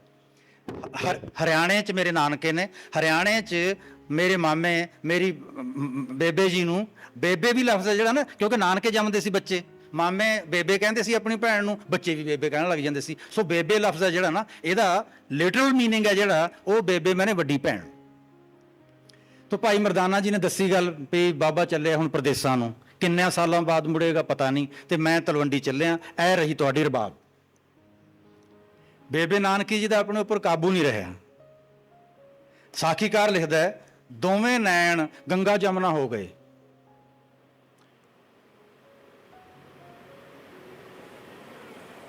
ਭਾਈ ਜੈ ਰਾਮ ਪਤੀ ਸਨ ਨਾ ਬੇਬੇ ਨਾਨਕੀ ਜੀ ਦੇ, ਉਹ ਰੈਵਨਿਊ ਅਫਸਰ ਸਨ। ਜਦੋਂ ਅਦਾਲਤ ਵਿੱਚ ਭਾਈ ਜੈ ਰਾਮ ਜੀ ਨੂੰ ਪਤਾ ਲੱਗਾ, ਉਹ ਆਪਣਾ ਕੰਮ ਵਿੱਚ ਛੱਡ ਕੇ ਘਰ ਆ ਗਏ। ਬੇਬੇ ਨਾਨਕੀ ਜੀ ਨੂੰ ਉਹਨਾਂ ਨੇ ਰੋਂਦਿਆਂ ਦੇਖਿਆ ਤਾਂ ਕਹਿਆ ਬੱਚਿਓ ਇਹ ਵਾਕ ਤੁਹਾਡਾ ਸੁਣਨ ਵਾਲਾ ਹੈ। ਜਦੋਂ ਆਪਾਂ ਸੈਮੀਨਾਰ ਕਰਾਉਣਾ ਨਾ ਵੀ ਕੁੜੀਆਂ ਦੇ ਹੱਕ ਬਰਾਬਰ ਹੋਣੇ ਚਾਹੀਦੇ ਨੇ, ਡਿਸਪੈਰਿਟੀ ਨਹੀਂ ਹੋਣੀ ਚਾਹੀਦੀ, ਜੈਂਡਰ ਬਾਇਸ ਨਹੀਂ ਹੋਣਾ ਚਾਹੀਦਾ, ਵਗੈਰਾ ਵਗੈਰਾ, ਬੜਾ ਰੌਲਾ ਰੱਪਾ ਚੱਲ ਰਿਹਾ ਅੱਜ ਕੱਲ੍ਹ। ਆਪਣੇ ਘਰ ਦੇ ਵਿੱਚ, ਆਪਣੇ ਪਿਤਾ ਦੇ ਘਰ 'ਚ ਕਿਸ ਤਰ੍ਹਾਂ ਦਾ ਵਰਤਾਰਾ ਸੀ, ਕਿਸ ਤਰ੍ਹਾਂ ਦੇ ਬੋਲ ਸਨ, ਉਹ ਸੁਣੋ ਭਾਈ ਜੈ ਰਾਮ ਜੀ ਨੂੰ। ਭਾਈ ਜੈ ਰਾਮ ਜੀ ਦੇਖਦੇ ਨੇ ਕਿ ਦਿਲਗੀਰ ਹੋਏ ਨੇ ਨਾਨਕੀ ਜੀ, ਤਾਂ ਕੀ ਕਹਿੰਦੇ ਨੇ ਜੀ, ਨਾਨਕੀ ਜੀ ਜਦੋਂ ਕਦੇ ਅਸੀਂ ਭਟਕਦੇ ਤੁਸੀਂ ਸਾਨੂੰ ਉਪਦੇਸ਼ ਦੇ। ਜੀ ਨਾਨਕੀ ਜੀ ਜਦੋਂ ਕਦੀ ਅਸੀਂ ਭਟਕਦੇ ਤੁਸੀਂ ਅਸਾਂ ਕੋ ਉਪਦੇਸ਼ ਦੇ। ਹੁਣ ਤੁਸੀਂ ਡੋਲ ਗਏ ਹੋ ਤਾਂ ਅਸਾਂ ਦਾ ਕੀ ਬਣੇਗਾ? This is the language. Nanaki ਨੇ ਕਿਹਾ ਜੀ ਬਾਬਾ ਚੱਲਿਆ ਹੈ ਪ੍ਰਦੇਸ਼ ਔਰ ਮਰਦਾਨਾ ਚੱਲਿਆ ਹੈ ਤਲਵੰਡੀ। ਜੇ ਮਰਦਾਨਾ ਵੀ ਉਹਨਾਂ ਦੇ ਨਾਲ ਜਾਵਦਾ ਅਸਾਂ ਨੂੰ ਫਿਕਰ ਰੰਚਕ ਦਾ ਨਾਂ ਸੀ। ਹੁਣ ਬਾਬਾ ਇਕੱਲਿਆਂ ਜਾਏਗਾ ਪ੍ਰਦੇਸ਼ਾਂ 'ਚ, ਸਾਡਾ ਦਿਲ ਨਹੀਂ ਜੀ ਥੰਮਦਾ। ਭਾਈ ਜੈ ਰਾਮ ਜੀ ਨੇ ਭਾਈ ਮਰਦਾਨੇ ਨੂੰ ਕਿਹਾ ਭਾਈ ਜੀ ਤੁਸਾਂ ਦੇ ਜੋੜ ਵਿਛੜਨੇ ਸੋਭਦੇ ਨਹੀਂ, ਜਾਣਾ ਪਏਗਾ ਤੁਸਾਂ ਨੂੰ ਨਾਨਕ ਜੀ ਦੇ ਨਾਲ। ਭਾਈ ਮਰਦਾਨੇ ਨੇ ਕਿਹਾ ਜੀ ਮੈਂ ਤੁਸਾਂ ਦਾ ਖਾਦਮ ਹਾਂ, ਪਰ ਗਰੀਬ ਖਾਦਮ। ਖਾਦਮ ਮੈਨੇ ਖਿਦਮਤਗਾਰ, ਸੇਵਕ, ਸੇਵਾਦਾਰ। ਮੈਂ ਤੁਸਾਂ ਦਾ ਗਰੀਬ ਖਾਦਮ ਹਾਂ, ਮੇਰੇ ਬਾਲ ਛੋਟੇ ਹਨ, ਤਿਨਾਂ ਦੇ ਰਿਜ਼ਕ ਦਾ ਕੋਈ ਬੰਦੋਬਸਤ ਨਹੀਂ, ਮੈਂ ਉਹਨਾਂ ਨੂੰ ਕਿਸ ਦੇ ਆਸਰੇ ਛੱਡ ਕੇ ਜਾਵਾਂ? ਭਾਈ ਜੈ ਰਾਮ ਜੀ ਨੇ ਕਿਹਾ ਤੁਸਾਂ ਦੇ ਬਾਲ ਅੱਜ ਤੋਂ ਬਾਅਦ ਅਸਾਂ ਦੇ ਬਾਲ ਹੋਏ। ਸ੍ਰੀ ਚੰਦ ਨੂੰ ਵੀ ਤਾਂ ਅਸਾਂ ਗੋਦ ਲੈ ਲਿਆ ਹੈ, ਕੋਈ ਫਰਕ ਨਹੀਂ ਰੱਖਾਂਗੇ ਸ੍ਰੀ ਚੰਦ 'ਚ ਤੇ ਤੁਹਾਡੇ ਬੱਚਿਆਂ 'ਚ। ਤੁਹਾਡੇ ਜੋੜ ਨਹੀਂ ਵਿਛੜਨੇ ਚਾਹੀਦੇ। ਭਾਈ ਮਰਦਾਨਾ ਜੀ ਵਾਪਸ ਗਏ ਰਬਾਬ ਸਮੇਤ। ਲਓ ਬਾਬਾ ਜੀ ਅਸਾਂ ਨੂੰ ਹੁਕਮ ਹੋ ਗਿਆ ਹੈ ਕਿ ਤੁਸਾਂ ਦੇ ਨਾਲ ਜਾਵਾਂ। ਤੁਰ ਪਏ। ਤੁਰਨ ਤੋਂ ਪਹਿਲਾਂ ਲੇਕਿਨ ਭਾਈ ਮਰਦਾਨਾ ਜੀ ਕਹਿੰਦੇ ਨੇ ਤੁਰਨ ਤੋਂ ਪਹਿਲਾਂ ਬੇਬੇ ਨਾਨਕੀ ਜੀ ਨੂੰ ਮਿਲ ਕੇ ਜਾਵਣਾ। ਬਾਬੇ ਕਹਿਆ ਭਾਈ ਜੀ ਤੁਸਾਂ ਦਾ ਆਖਿਆ ਅਸਾਂ ਤੋਂ ਮੋੜਿਆ ਨਹੀਂ ਜਾਂਦਾ, ਤੁਸਾਂ ਤੱਕ ਸਾਨੂੰ ਵੱਡਾ ਕੰਮ ਹੈ। ਜੇ ਇੱਕ ਹੁਕਮ ਦੇ ਦਿੱਤਾ ਨਾ ਭਾਈ ਮਰਦਾਨਾ ਜੀ ਨੇ ਬੇਬੇ ਨਾਨਕੀ ਜੀ ਨੂੰ ਮਿਲਣ ਜਾਣਾ, ਫਿਰ ਜਾਣਾ ਪ੍ਰਦੇਸ਼ਾਂ ਨੂੰ, ਤਾਂ ਇਹ ਹੁਕਮ ਮੰਨ ਰਹੇ ਨੇ, ਇਹ ਕਹਿ ਕੇ ਕਿ ਤੁਸਾਂ ਤੱਕ ਸਾਨੂੰ ਵੱਡਾ ਕੰਮ ਹੈ। ਦੋਵੇਂ ਆ ਗਏ। ਬੇਬੇ ਨਾਨਕੀ ਜੀ ਜਦੋਂ ਵੀ ਜਾਂਦੇ ਸਨ ਝੁਕ ਕੇ ਮਹਾਰਾਜ ਦੇ ਚਰਨੀ ਹੱਥ ਲਾਉਣ ਦੇ ਇੱਛੁਕ ਹੁੰਦੇ ਸਨ। ਲੇਕਿਨ ਬਾਬਾ ਜੀ ਦੇ ਵਾਕ ਕੀ ਨੇ? ਬੇਬੇ ਤੂੰ ਅਸਾਂ ਤੋਂ ਵੱਡੀ ਹੈ ਔਰ ਪਰਮੇਸ਼ਰ ਕੀ ਪਿਆਰੀ ਵੀ। ਜਦੋਂ ਤੂੰ ਅਸਾਂ ਦੇ ਪੈਰਾਂ ਵੱਲ ਦੇਖਦੀ ਹੈ ਅਸਾਂ ਨੂੰ ਆਪਣੇ ਵਿੱਚ ਵੱਡਾ ਉੱਗਣ ਲੱਗਦਾ ਹੈ। ਇਹ ਸਾਡਾ ਹੱਕ ਹੈ ਜੋ ਤੁਸਾਂ ਦੇ ਕਦਮ ਛੋਈਏ। ਨਾਨਕੀ ਨੇ ਕਿਹਾ ਭਾਈ ਜੀ ਤੁਸਾਂ ਪਾਸ ਕਦੇ ਝੂਠ ਨਹੀਂ ਆਖਿਆ, ਸੱਚ ਆਖਦੀ ਹਾਂ, ਤੁਸਾਂ ਨੂੰ ਭਰਾ ਕਰਕੇ ਨਹੀਂ ਜਾਣਦੀ, ਪਰਮੇਸ਼ਰ ਕਰਕੇ ਜਾਣਦੀ ਹਾਂ। ਹੈ ਨਾ ਵਾਕ? ਸੱਚ ਆਖਦੀ ਹਾਂ, ਤੁਸਾਂ ਨੂੰ ਭਰਾ ਕਰਕੇ ਨਹੀਂ ਜਾਣਦੀ, ਪਰਮੇਸ਼ਰ ਕਰਕੇ ਜਾਣਦੀ ਹਾਂ। ਜਦੋਂ ਦੱਸਿਆ ਕਿ ਅਸੀਂ ਜਾਣਾ ਹੈ ਤਾਂ ਬੇਬੇ ਨਾਨਕੀ ਜੀ ਅੰਦਰੋਂ ਰੁਪਈਏ ਲੈ ਕੇ ਆਏ, ਭਾਈ ਮਰਦਾਨਾ ਦੇ ਬੋਝੇ 'ਚ ਪਾ ਦਿੱਤੇ। ਬਾਬੇ ਕਹਿਆ ਭਾਈ ਜੀ ਪੈਸੇ ਬੇਬੇ ਨੂੰ ਵਾਪਸ ਕਰੋ। ਬੇਬੇ ਨਾਨਕੀ ਨੇ ਕਿਹਾ ਅਸੀਂ ਆਪਣੀ ਖੁਸ਼ੀ ਨਾਲ ਦਿੱਤੇ ਸਨ, ਤੁਸਾਂ ਦੇ ਖਰਚਣ ਲਈ, ਤੁਸਾਂ ਦੇ ਰਸਤਿਆਂ ਲਈ। ਇਹ ਮੋੜਨੇ ਵਾਜਬ ਨਹੀਂ। ਤੁਹਾਡੇ ਖਾਣ ਲਈ, ਤੁਹਾਡੇ ਖਰਚਣ ਲਈ ਅਸਾਂ ਆਪਣੀ ਖੁਸ਼ੀ ਨਾਲ ਦਿੱਤੇ ਹਨ। ਬਾਬੇ ਕਹਿਆ ਬੇਬੇ ਜੇ ਅਸਾਂ ਪੁਰ ਖੁਸ਼ ਹੈ ਔਰ ਅਸਾਂ ਪੁਰ ਮਿਹਰਬਾਨ, ਫਿਰ ਰੁਪਈਏ ਨਹੀਂ, ਅਸਾਂ ਨੂੰ ਆਪਣੇ ਹੱਥੀਂ ਕਰਤਾਰ ਪਾਸ ਸੌਂਪੋ। ਇਹ ਵਾਕ ਹੈ ਜੀ, ਅਸਾਂ ਨੂੰ ਪੈਸੇ ਨਾ ਦਿਓ, ਅਸਾਂ ਨੂੰ ਆਪਣੇ ਹੱਥੀਂ ਕਰਤਾਰ ਪਾਸ ਸੌਂਪੋ। ਭਾਈ ਮਰਦਾਨਾ ਜੀ ਨੇ ਪੈਸੇ ਵਾਪਸ ਕੀਤੇ। ਬੇਬੇ ਨਾਨਕੀ ਜੀ ਨੇ ਦੋਵਾਂ ਦੇ ਸਿਰਾਂ ਤੇ ਹੱਥ ਰੱਖ ਕੇ ਕਿਹਾ ਕਰਤਾਰ ਰੱਖੇ। ਬਸ ਇਹਦੇ ਤੋਂ ਵੱਧ ਬੋਲ ਹੀ ਨਹੀਂ ਸਕਦਾ ਕੋਈ। ਵਿਜੋਗ ਹੈ। ਇਹ ਜਸਬੀਰ ਮੰਡ ਦੀ ਕਿਤਾਬ ਆਈ ਹੈ ਬੋਲ ਮਰਦਾਨਿਆਂ, ਉਹਦੇ ਵਿੱਚ ਇੱਕ ਵਾਕ ਹੈ ਬੜਾ ਪਿਆਰਾ। ਕਈ ਬਹੁਤ ਵਾਕ ਪਿਆਰੇ ਨੇ ਉਹਦੇ 'ਚ ਇੱਕ ਵਾਕ ਇਹ ਵੀ ਹੈ ਕਿ ਜੇ ਬੇਟਾ ਡਾਕੂ ਹੋ ਜੇ ਨਾ ਤਾਂ ਮਾਪੇ ਬਰਦਾਸ਼ਤ ਕਰ ਲੈਂਦੇ ਨੇ, ਜੇ ਸਾਧ ਹੋ ਜੇ ਫਿਰ ਬਰਦਾਸ਼ਤ ਨਹੀਂ ਹੁੰਦਾ। ਡਾਕੂ ਕੁਛ ਨਾ ਕੁਛ ਲੈ ਕੇ ਹੀ ਆਊਗਾ। ਮਾਪੇ ਬਰਦਾਸ਼ਤ ਕਰ ਲੈਂਦੇ ਨੇ ਜੇ ਬੇਟਾ ਡਾਕੂ ਹੋ ਜੇ, ਜੇ ਸਾਧ ਹੋ ਜੇ ਉਹਨਾਂ ਤੋਂ ਬਰਦਾਸ਼ਤ ਨਹੀਂ ਕੀਤਾ ਜਾਂਦਾ। ਤੁਸੀਂ ਦੇਖੋ, ਮਤਲਬ ਅਜੇ ਦੱਸਾਂਗਾ ਤੁਹਾਨੂੰ ਯਾਤਰਾਵਾਂ 'ਚ ਕੀ ਹੋਇਆ। ਲੇਕਿਨ 6 ਸਾਲ ਬਾਅਦ ਪਰਤਦੇ ਨੇ, ਮਾਤਾ ਜੀ ਨੂੰ ਮਿਲਦੇ ਨੇ, ਚਰਨ ਛੂੰਹਦੇ ਨੇ। ਮਾਂ ਪੁੱਛਦੀ ਹੈ ਕਿੱਥੇ ਰਹਿੰਦੇ ਹੋ ਤੁਸੀਂ ਮੁੱਦਤਾਂ ਤੱਕ? ਬਾਬੇ ਕਹਿਆ ਜੀ ਤੁਸਾਂ ਦੇ ਕਦਮਾਂ ਵਿੱਚ। ਮਾਂ ਨੇ ਕਹਿਆ ਕਦਮਾਂ ਵਿੱਚ ਨਹੀਂ ਰਹੀਦਾ, ਮਾਵਾਂ ਦੀਆਂ ਨਜ਼ਰਾਂ ਵਿੱਚ ਰਹੀਦਾ ਹੈ। ਕਿਆ ਬਾਤ ਹੈ। ਇੱਕ ਇੱਕ ਵਾਕ, ਇੱਕ ਇੱਕ ਨਜ਼ਮ ਹੈ ਲੰਮੀ। ਜਾ ਰਹੇ ਨੇ। ਬੇਬੇ ਨਾਨਕੀ ਜੀ ਉਦੋਂ ਤੱਕ ਦੇਖਦੇ ਰਹੇ ਜਦੋਂ ਤੱਕ ਅੱਖੋਂ ਓਹਲੇ ਨਹੀਂ ਹੋ ਗਏ, ਮੋੜ ਨਹੀਂ ਆਇਆ, ਤੁਰੇ ਜਾ ਰਹੇ ਨੇ। ਹੁਣ ਭਾਈ ਮਰਦਾਨਾ ਜੀ ਜਦੋਂ ਕਿਤੇ ਕਿਸੇ ਵਸਤੂ ਦੀ ਲੋੜ ਹੁੰਦੀ ਤਾਂ ਉਹਨਾਂ ਦਾ ਗੱਲ ਕਰਨ ਦਾ ਸਲੀਕਾ ਕਿਹੋ ਜਿਹਾ ਸੀ, ਆਪਾਂ ਨੂੰ ਇਹ ਸਿੱਖਣਾ ਪਏਗਾ ਉਹਨਾਂ ਤੋਂ। ਭੁੱਖ ਲੱਗੀ ਹੈ, ਤ੍ਰੇਹ ਲੱਗੀ ਹੈ, ਕੋਈ ਸਵਾਲ ਪਾਉਣਾ ਹੈ ਤਾਂ ਕਿਸ ਤਰ੍ਹਾਂ ਬੋਲਦੇ ਸੀ? ਜੀ ਬਾਬਾ ਜੀ ਤੁਸੀਂ ਅਤੀਤ ਪੁਰਖ ਹੋਏ, ਨਾ ਤੁਸਾਂ ਨੂੰ ਭੁੱਖ, ਨਾ ਨੀਂਦ, ਨਾ ਤ੍ਰੇਹ। ਬਾਬਾ ਮੈਂ ਦੁਨੀਆਦਾਰ ਹਾਂ, ਭੁੱਖ ਵੀ ਲੱਗਦੀ ਹੈ, ਤ੍ਰੇਹ ਵੀ, ਨੀਂਦ ਵੀ ਆਉਂਦੀ ਹੈ, ਥਕਾਨ ਵੀ। ਜਾਂ ਤਾਂ ਸਾਨੂੰ ਆਪਣੇ ਜਿਹਾ ਅਤੀਤ ਕਰ, ਨਹੀਂ ਫਿਰ ਸਾਨੂੰ ਖਾਣ ਲਈ ਕੁਛ ਦੇ। ਜ਼ੁਬਾਨ ਦੇਖੋ, ਬਾਬੇ ਖੁਸ਼ ਹੋ ਕੇ ਕਹਿਆ ਭਲਾ ਮੰਗਿਆ ਹੈ ਮਰਦਾਨਿਆ, ਭਲਾ ਮੰਗਿਆ ਹੈ। ਲੋਕ ਵਸਤਾਂ ਮੰਗਦੇ ਹਨ, ਤੂੰ ਵਸਤਾਂ ਤੋਂ ਤਿਆਗ ਮੰਗਦਾ ਹੈ। ਇਸ ਤਰ੍ਹਾਂ ਦੇ ਡਾਇਲੌਗ ਜਨਮ ਸਾਖੀਆਂ 'ਚ ਜਾ ਰਹੇ ਨੇ। ਚਲੋ ਚਾਲ, ਚਲੋ ਚਾਲ। ਰਸਤੇ 'ਚ ਤੰਬੂ ਲੱਗੇ ਹੋਏ ਨੇ, ਕੋਈ ਪੁੰਨਦਾਨ ਕਰ ਰਿਹਾ, ਲੰਗਰ ਛਕਾ ਰਹੇ ਨੇ। ਰਸਤਿਆਂ ਤੇ ਬੰਦੇ ਖਿਲਾਰੇ ਹੋਏ ਨੇ ਕਿ ਮੁਸਾਫਰਾਂ ਨੂੰ ਕਹਿਣਾ ਕਿ ਲੰਗਰ ਪ੍ਰਸ਼ਾਦਾ ਭੋਜਨ ਕਰਕੇ ਜਾਣ। ਅਰ ਜੇ ਫਕੀਰ ਹੋਵੇ ਫਿਰ ਤਾਂ ਮਿੰਨਤਾਂ ਕਰਨੀਆਂ ਨੇ, ਜਾਣ ਨਹੀਂ ਦੇਣਾ। ਚਾਹੇ ਇੱਕ ਗਰਾਹੀ ਖਾਓ ਜੀ, ਸਾਡੇ ਭੋਜਨ ਛਕ ਕੇ ਜਾਓ। ਆ ਗਏ ਦੋ ਬੰਦੇ, ਭਾਈ ਮਰਦਾਨਾ ਜੀ ਤੇ ਮਹਾਰਾਜ ਨੂੰ ਕਹਿਣ ਲੱਗੇ ਕਿ ਪ੍ਰਸ਼ਾਦਾ ਛਕ ਕੇ ਜਾਓ। ਬਾਬੇ ਕਹਿਆ ਅਸੀਂ ਛਕ ਲਿਆ ਹੈ ਜੀ ਪ੍ਰਸ਼ਾਦਾ, 8 ਪਹਿਰ ਵਿੱਚ ਇੱਕੋ ਵਾਰ ਛਕਦੇ ਹਾਂ। ਭਾਈ ਮਰਦਾਨੇ ਕਹਿਆ ਜੀ ਬਾਬਾ ਜੀ ਜੇ ਆਗਿਆ ਹੋਏ ਤਾਂ ਮੈਂ ਭੋਜਨ ਕਰਾਵਾਂ। ਬਾਬੇ ਕਹਿਆ ਭਾਈ ਤੁਸਾਂ ਨੂੰ ਕਿਛ ਹਕੀਕਤ ਪਤਾ ਹੈ ਇਸ ਭੋਜਨ ਦੀ? ਭਾਈ ਮਰਦਾਨੇ ਨੂੰ ਕਹਿ ਰਹੇ ਨੇ ਭਾਈ ਜੀ ਤੁਸਾਂ ਨੂੰ ਕਿਛ ਹਕੀਕਤ ਪਤਾ ਹੈ ਇਸ ਲੰਗਰ ਦੀ? ਭਾਈ ਮਰਦਾਨੇ ਕਹਿਆ ਜੀ ਹਕੀਕਤ ਕਿਤੇ ਦੌੜੀ ਤਾਂ ਜਾਂਦੀ ਨਹੀਂ, ਤੁਸਾਂ ਪਾਸ ਰਹੀ ਸੀ, ਤੁਸਾਂ ਪਾਸ ਹੀ ਰਹੇਗੀ। ਪਹਿਲਾਂ ਭੋਜਨ ਛਕਦੇ ਹਾਂ, ਫਿਰ ਹਕੀਕਤ ਵੀ ਦੇਖ ਲਾਂਗੇ। ਹੁਣ ਇਹ ਜਿਹੜੇ ਵਾਕ ਨੇ ਨਾ, ਇਹ ਪੀਰ ਦੇ ਤੇ ਮੁਰੀਦ ਦੇ ਨਹੀਂ ਹਨ, ਗੁਰੂ ਤੇ ਚੇਲੇ ਦੇ ਵਾਕ ਨਹੀਂ ਹਨ, ਇਹ ਦੋਸਤਾਂ ਦੇ ਬੋਲ ਨੇ। ਦੋਸਤ ਆਪਣੇ ਦੋਸਤਾਂ ਨਾਲ ਇਸ ਸਟਾਈਲ 'ਚ ਗੱਲ ਕਰਦਾ ਜੀ ਹਕੀਕਤ ਕਿਤੇ ਦੌੜੀ ਤਾਂ ਜਾਂਦੀ ਨਹੀਂ, ਤੁਸਾਂ ਪਾਸ ਰਹੀ, ਤੁਸਾਂ ਪਾਸ ਹੀ ਰਹੇਗੀ। ਪਹਿਲਾਂ ਭੋਜਨ ਕਰ ਲੈਂਦੇ ਹਾਂ, ਫਿਰ ਹਕੀਕਤ ਵੀ ਦੇਖ ਲਾਂਗੇ। ਬਾਬੇ ਕਹਿਆ ਚੰਗਾ ਭਾਈ ਛਕਾਓ ਭੋਜਨ, ਅਸੀਸ ਨਹੀਂ ਦੇਣੀ।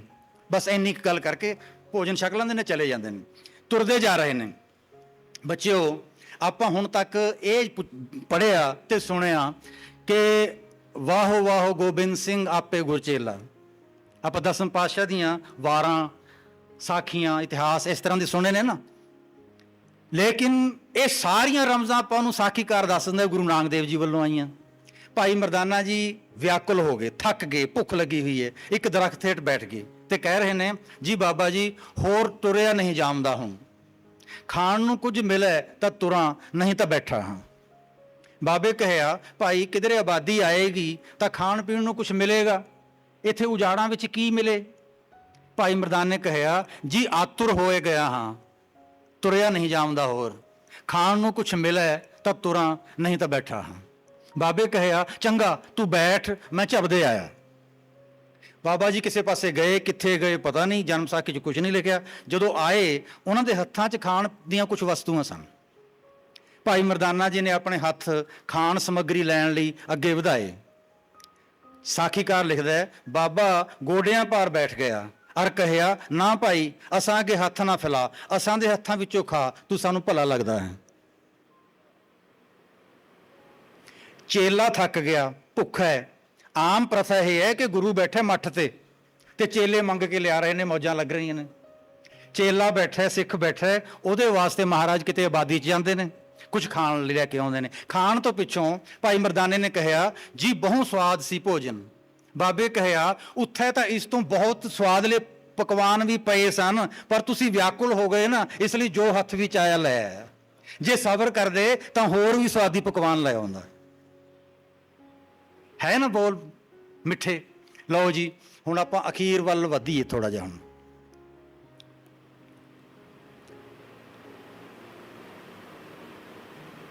ਦੋਵਾਂ ਦਾ ਆਪਸੀ ਪ੍ਰੇਮ ਹੈ ਜਿਹੜਾ ਨਾ, ਬਾਬੇ ਦਾ ਤੇ ਭਾਈ ਮਰਦਾਨਾ ਜੀ ਦਾ, ਇਹ ਆਪਾਂ ਬੜੀਆਂ ਕਿਤਾਬਾਂ ਪੜ੍ਹੀਆਂ। ਸਾਖੀਕਾਰ ਦੋ ਵਾਕਾਂ 'ਚ ਜੋ ਆਪਾਂ ਨੂੰ ਸੁਨੇਹਾ ਦੇ ਦਿੰਦਾ ਹੈ ਉਹ 1000 ਪੰਨਿਆਂ ਦੀ ਕਿਤਾਬ 'ਚੋਂ ਨਹੀਂ ਮਿਲਦਾ। ਇੱਕ ਸੁਨੇਹਾ ਸੁਣੋ, ਰਮਜ਼ ਕਿਹੋ ਜਿਹੀ ਹੈ। ਸਾਖੀਕਾਰ ਲਿਖਦਾ ਜਦੋਂ ਬਾਬਾ ਬੰਦਗੀ ਕਰਨ ਲੱਗਦਾ, ਪੰਜ ਕਰਮ ਦੂਰ ਖਲੋ ਕੇ ਭਾਈ ਮਰਦਾਨਾ ਸਖਤ ਪਹਿਰਾ ਦਿੰਦਾ ਤਾਂ ਕਿ ਕੋਈ ਪਸ਼ੂ ਪੰਛੀ ਜਾਂ ਮਨੁੱਖ ਉਹਨਾਂ ਦੀ ਬੰਦਗੀ ਵਿੱਚ ਵਿਘਨ ਨਾ ਪਾਏ। ਔਰ ਜਦ ਬਾਬਾ ਗਾਉਣ ਲੱਗਦਾ ਉਠਾ ਕੇ ਰਬਾਬ ਇੰਨਾ ਨਜ਼ਦੀਕ ਆ ਕੇ ਬੈਠਦਾ ਕਿ ਗੋਡੇ ਨਾਲ ਗੋਡਾ ਖਹਿੰਦਾ। ਦੋ ਵਾਕ ਸੁਣ ਲੈ ਨਾ ਤੁਸੀਂ। ਜਦੋਂ ਬਾਬਾ ਬੰਦਗੀ ਕਰਨ ਲੱਗਦਾ ਪੰਜ ਕਰਮ ਦੂਰ ਖਲੋ ਕੇ ਸਖਤ ਪਹਿਰਾ, ਔਰ ਜਦ ਬਾਬਾ ਗਾਉਣ ਲੱਗਦਾ ਉਠਾ ਕੇ ਰਬਾਬ ਇੰਨਾ ਨਜ਼ਦੀਕ ਆ ਕੇ ਬੈਠਦਾ ਕਿ ਗੋਡੇ ਨਾਲ ਗੋਡਾ ਖਹਿੰਦਾ। ਹੋਰ ਬਥੇਰੀਆਂ ਗੱਲਾਂ ਨੇ, ਇੱਕ ਸੁਣਾ ਦਿੰਨਾ ਵਿੱਚੋਂ ਦੀ। ਭਾਈ ਮਰਦਾਨਾ ਜੀ ਭਾਈ ਲਾਲੋ ਜੀ ਦੇ ਘਰ ਆ ਗਏ ਤੇ ਭਾਈ ਮਰਦਾਨਾ ਜੀ ਨੂੰ ਕਹਿੰਦੇ ਕਿ ਅਸੀਂ ਤਾਂ ਹੁਣ ਭਾਈ ਜੀ ਤਲਵੰਡੀ ਜਾਣਾ ਨਹੀਂ, ਮਨ ਨਹੀਂ ਕਰਦਾ, ਤੁਸੀਂ ਜਾਓ ਤਲਵੰਡੀ, ਤੁਸਾਂ ਨੂੰ 40 ਦਿਨਾਂ ਦੀ ਮੋਹਲਤ ਦਿੱਤੀ, ਆਪਣੀ ਖੈਰ ਸੁੱਖ ਦੱਸ ਆਓ ਅਤੇ ਮਾਪਿਆਂ ਦੀ ਖੈਰ ਸੁੱਖ ਲੈ ਆਓ। ਭਾਈ ਮਰਦਾਨਾ ਜੀ ਨੇ ਕਿਹਾ ਜੀ ਤੁਸੀਂ ਚੱਲੋ ਨਾਲ, ਤੁਹਾਡਾ ਨਾਲ ਜਾਣਾ ਠੀਕ ਹੈ, ਪਿੰਡ ਮਾਪਿਆਂ ਨੂੰ ਮਿਲਣਾ ਚਾਹੀਦਾ। ਭਾਈ ਲਾਲੋ ਜੀ ਨੇ ਵੀ ਕਿਹਾ ਮਹਾਰਾਜ ਤੁਹਾਡਾ ਤਲਵੰਡੀ ਜਾਣਾ ਠੀਕ ਰਹੇਗਾ। ਬਾਬੇ ਕਹਿਆ ਨਾ ਭਾਈ, ਕੀ ਕਰਾਂਗੇ ਤਲਵੰਡੀ ਜਾ ਕੇ, ਦੇਖਣ ਸਾਰ ਪਿਤਾ ਜੀ ਰੰਜ ਹੋਮਦੇ ਹਨ, ਨਾਰਾਜ਼, ਗੁੱਸੇ, ਦੁਖੀ, ਰੰਜ ਮੈਨੇ ਦੁਖੀ, ਦੇਖਣ ਸਾਰ ਪਿਤਾ ਜੀ ਰੰਜ ਹੋਮਦੇ ਹਨ, ਅਸਾਂ ਨੂੰ ਕੀ ਹੱਕ ਜੋ ਕਿਸੇ ਨੂੰ ਰੰਜ ਕਰੀਏ, ਅਸੀਂ ਨਹੀਂ ਜਾਵਣਾ, ਤੁਸੀਂ ਜਾਓ। ਭਾਈ ਮਰਦਾਨਾ ਜੀ ਆ ਗਏ, ਆਪਣੇ ਘਰ ਨਹੀਂ ਗਏ, ਪਹਿਲੋਂ ਬਾਬਾ ਜੀ ਦੇ ਘਰ ਮੱਥਾ ਟੇਕਿਆ ਮਾਤਾ ਨੂੰ, ਪਿਤਾ ਜੀ ਨੂੰ। ਪਿਤਾ ਨੇ ਪੁੱਛਿਆ ਕਹੋ ਮਰਦਾਨਿਆ ਕਿੱਥੇ ਹੈ ਨਾਨਕ, ਕੈਸਾ ਹੈ? ਭਾਈ ਮਰਦਾਨੇ ਕਹਿਆ ਜੀ ਤੁਸਾਂ ਦਾ ਪੁੱਤਰ ਚੰਦ ਸੂਰਜ ਦਾ ਅਵਤਾਰ, ਜੀ ਤੁਸਾਂ ਦੇ ਪੁੱਤਰ ਵਰਗਾ ਸੰਸਾਰ ਵਿੱਚ ਹੋਰ ਕੋਈ ਨਹੀਂ ਜੰਮਿਆ। ਜੀ ਪਿਤਾ ਜੀ ਤੁਹਾਡਾ ਪੁੱਤਰ ਚੰਦ ਸੂਰਜ ਦਾ ਅਵਤਾਰ। ਪਿਤਾ ਨੇ ਕਹਿਆ ਲੋ ਜਿਸਨੇ ਅਸਾਂ ਦਾ ਨਾਮ ਮੇਟ ਦਿੱਤਾ ਤਿਸ ਨੂੰ ਇਹ ਚੰਦ ਸੂਰਜ ਦਾ ਅਵਤਾਰ ਆਖਦਾ ਹੈ। ਜਿਸਨੇ ਅਸਾਂ ਦਾ ਨਾਮ ਮੇਟ ਦਿੱਤਾ ਤਿਸ ਨੂੰ ਇਹ ਚੰਦ ਸੂਰਜ ਦਾ ਅਵਤਾਰ ਆਖਦਾ ਹੈ। ਭਾਈ ਮਰਦਾਨੇ ਕਹਿਆ ਜੀ ਤੂੰ ਸਾਨੂੰ ਇੰਨੀ ਸਮਝ, ਬਾਬੇ ਨੂੰ ਕੁੱਲ ਕਾਇਨਾਤ ਦੀ ਸਮਝ, ਬੁਰਾ ਨਹੀਂ ਮਨਾਉਂਦੇ, ਤੁਹਾਡੀ ਇੰਨੀ ਸਮਝ ਹੈ, ਬਸ ਕੀ ਕਰੀਏ ਹੁਣ, ਤੁਹਾਡਾ ਇਲਾਜ ਕੀ ਹੈ? ਤੂੰ ਸਾਨੂੰ ਇੰਨੀ ਕੁ ਸਮਝ ਜੋ ਤੁਸੀਂ ਬੋਲ ਕਹੇ, ਬਾਬੇ ਨੂੰ ਕੁੱਲ ਕਾਇਨਾਤ ਦੀ ਸਮਝ। ਫਿਰ ਆਪਣੇ ਘਰ ਜਾਂਦੇ ਨੇ ਭਾਈ ਮਰਦਾਨਾ ਜੀ। ਭਾਈ ਮਰਦਾਨਾ ਜੀ ਆਪਣੇ ਮਾਂ ਨੂੰ ਮੱਥਾ ਟੇਕਦੇ ਨੇ, ਪਿਤਾ ਨੂੰ ਮੱਥਾ ਟੇਕਦੇ ਨੇ, ਮਿਲਦੇ ਨੇ। ਤਾਂ ਮਾਂ ਦਾ ਉਲਾਂਭਾ ਕੀ ਹੈ? ਇਹ ਜਸਵੀਰ ਮੰਡ ਦੀ ਕਿਤਾਬ 'ਚ ਵਾਕ ਲਿਆ ਮੈਂ, ਜਿਹੜਾ ਹੁਣ ਤੁਹਾਨੂੰ ਸੁਣਾ ਰਿਹਾ। ਭਾਈ ਮਰਦਾਨਾ ਜੀ ਦੀ ਮਾਂ ਕਹਿੰਦੀ ਹੈ ਆਪਣੇ ਬੇਟੇ ਨੂੰ,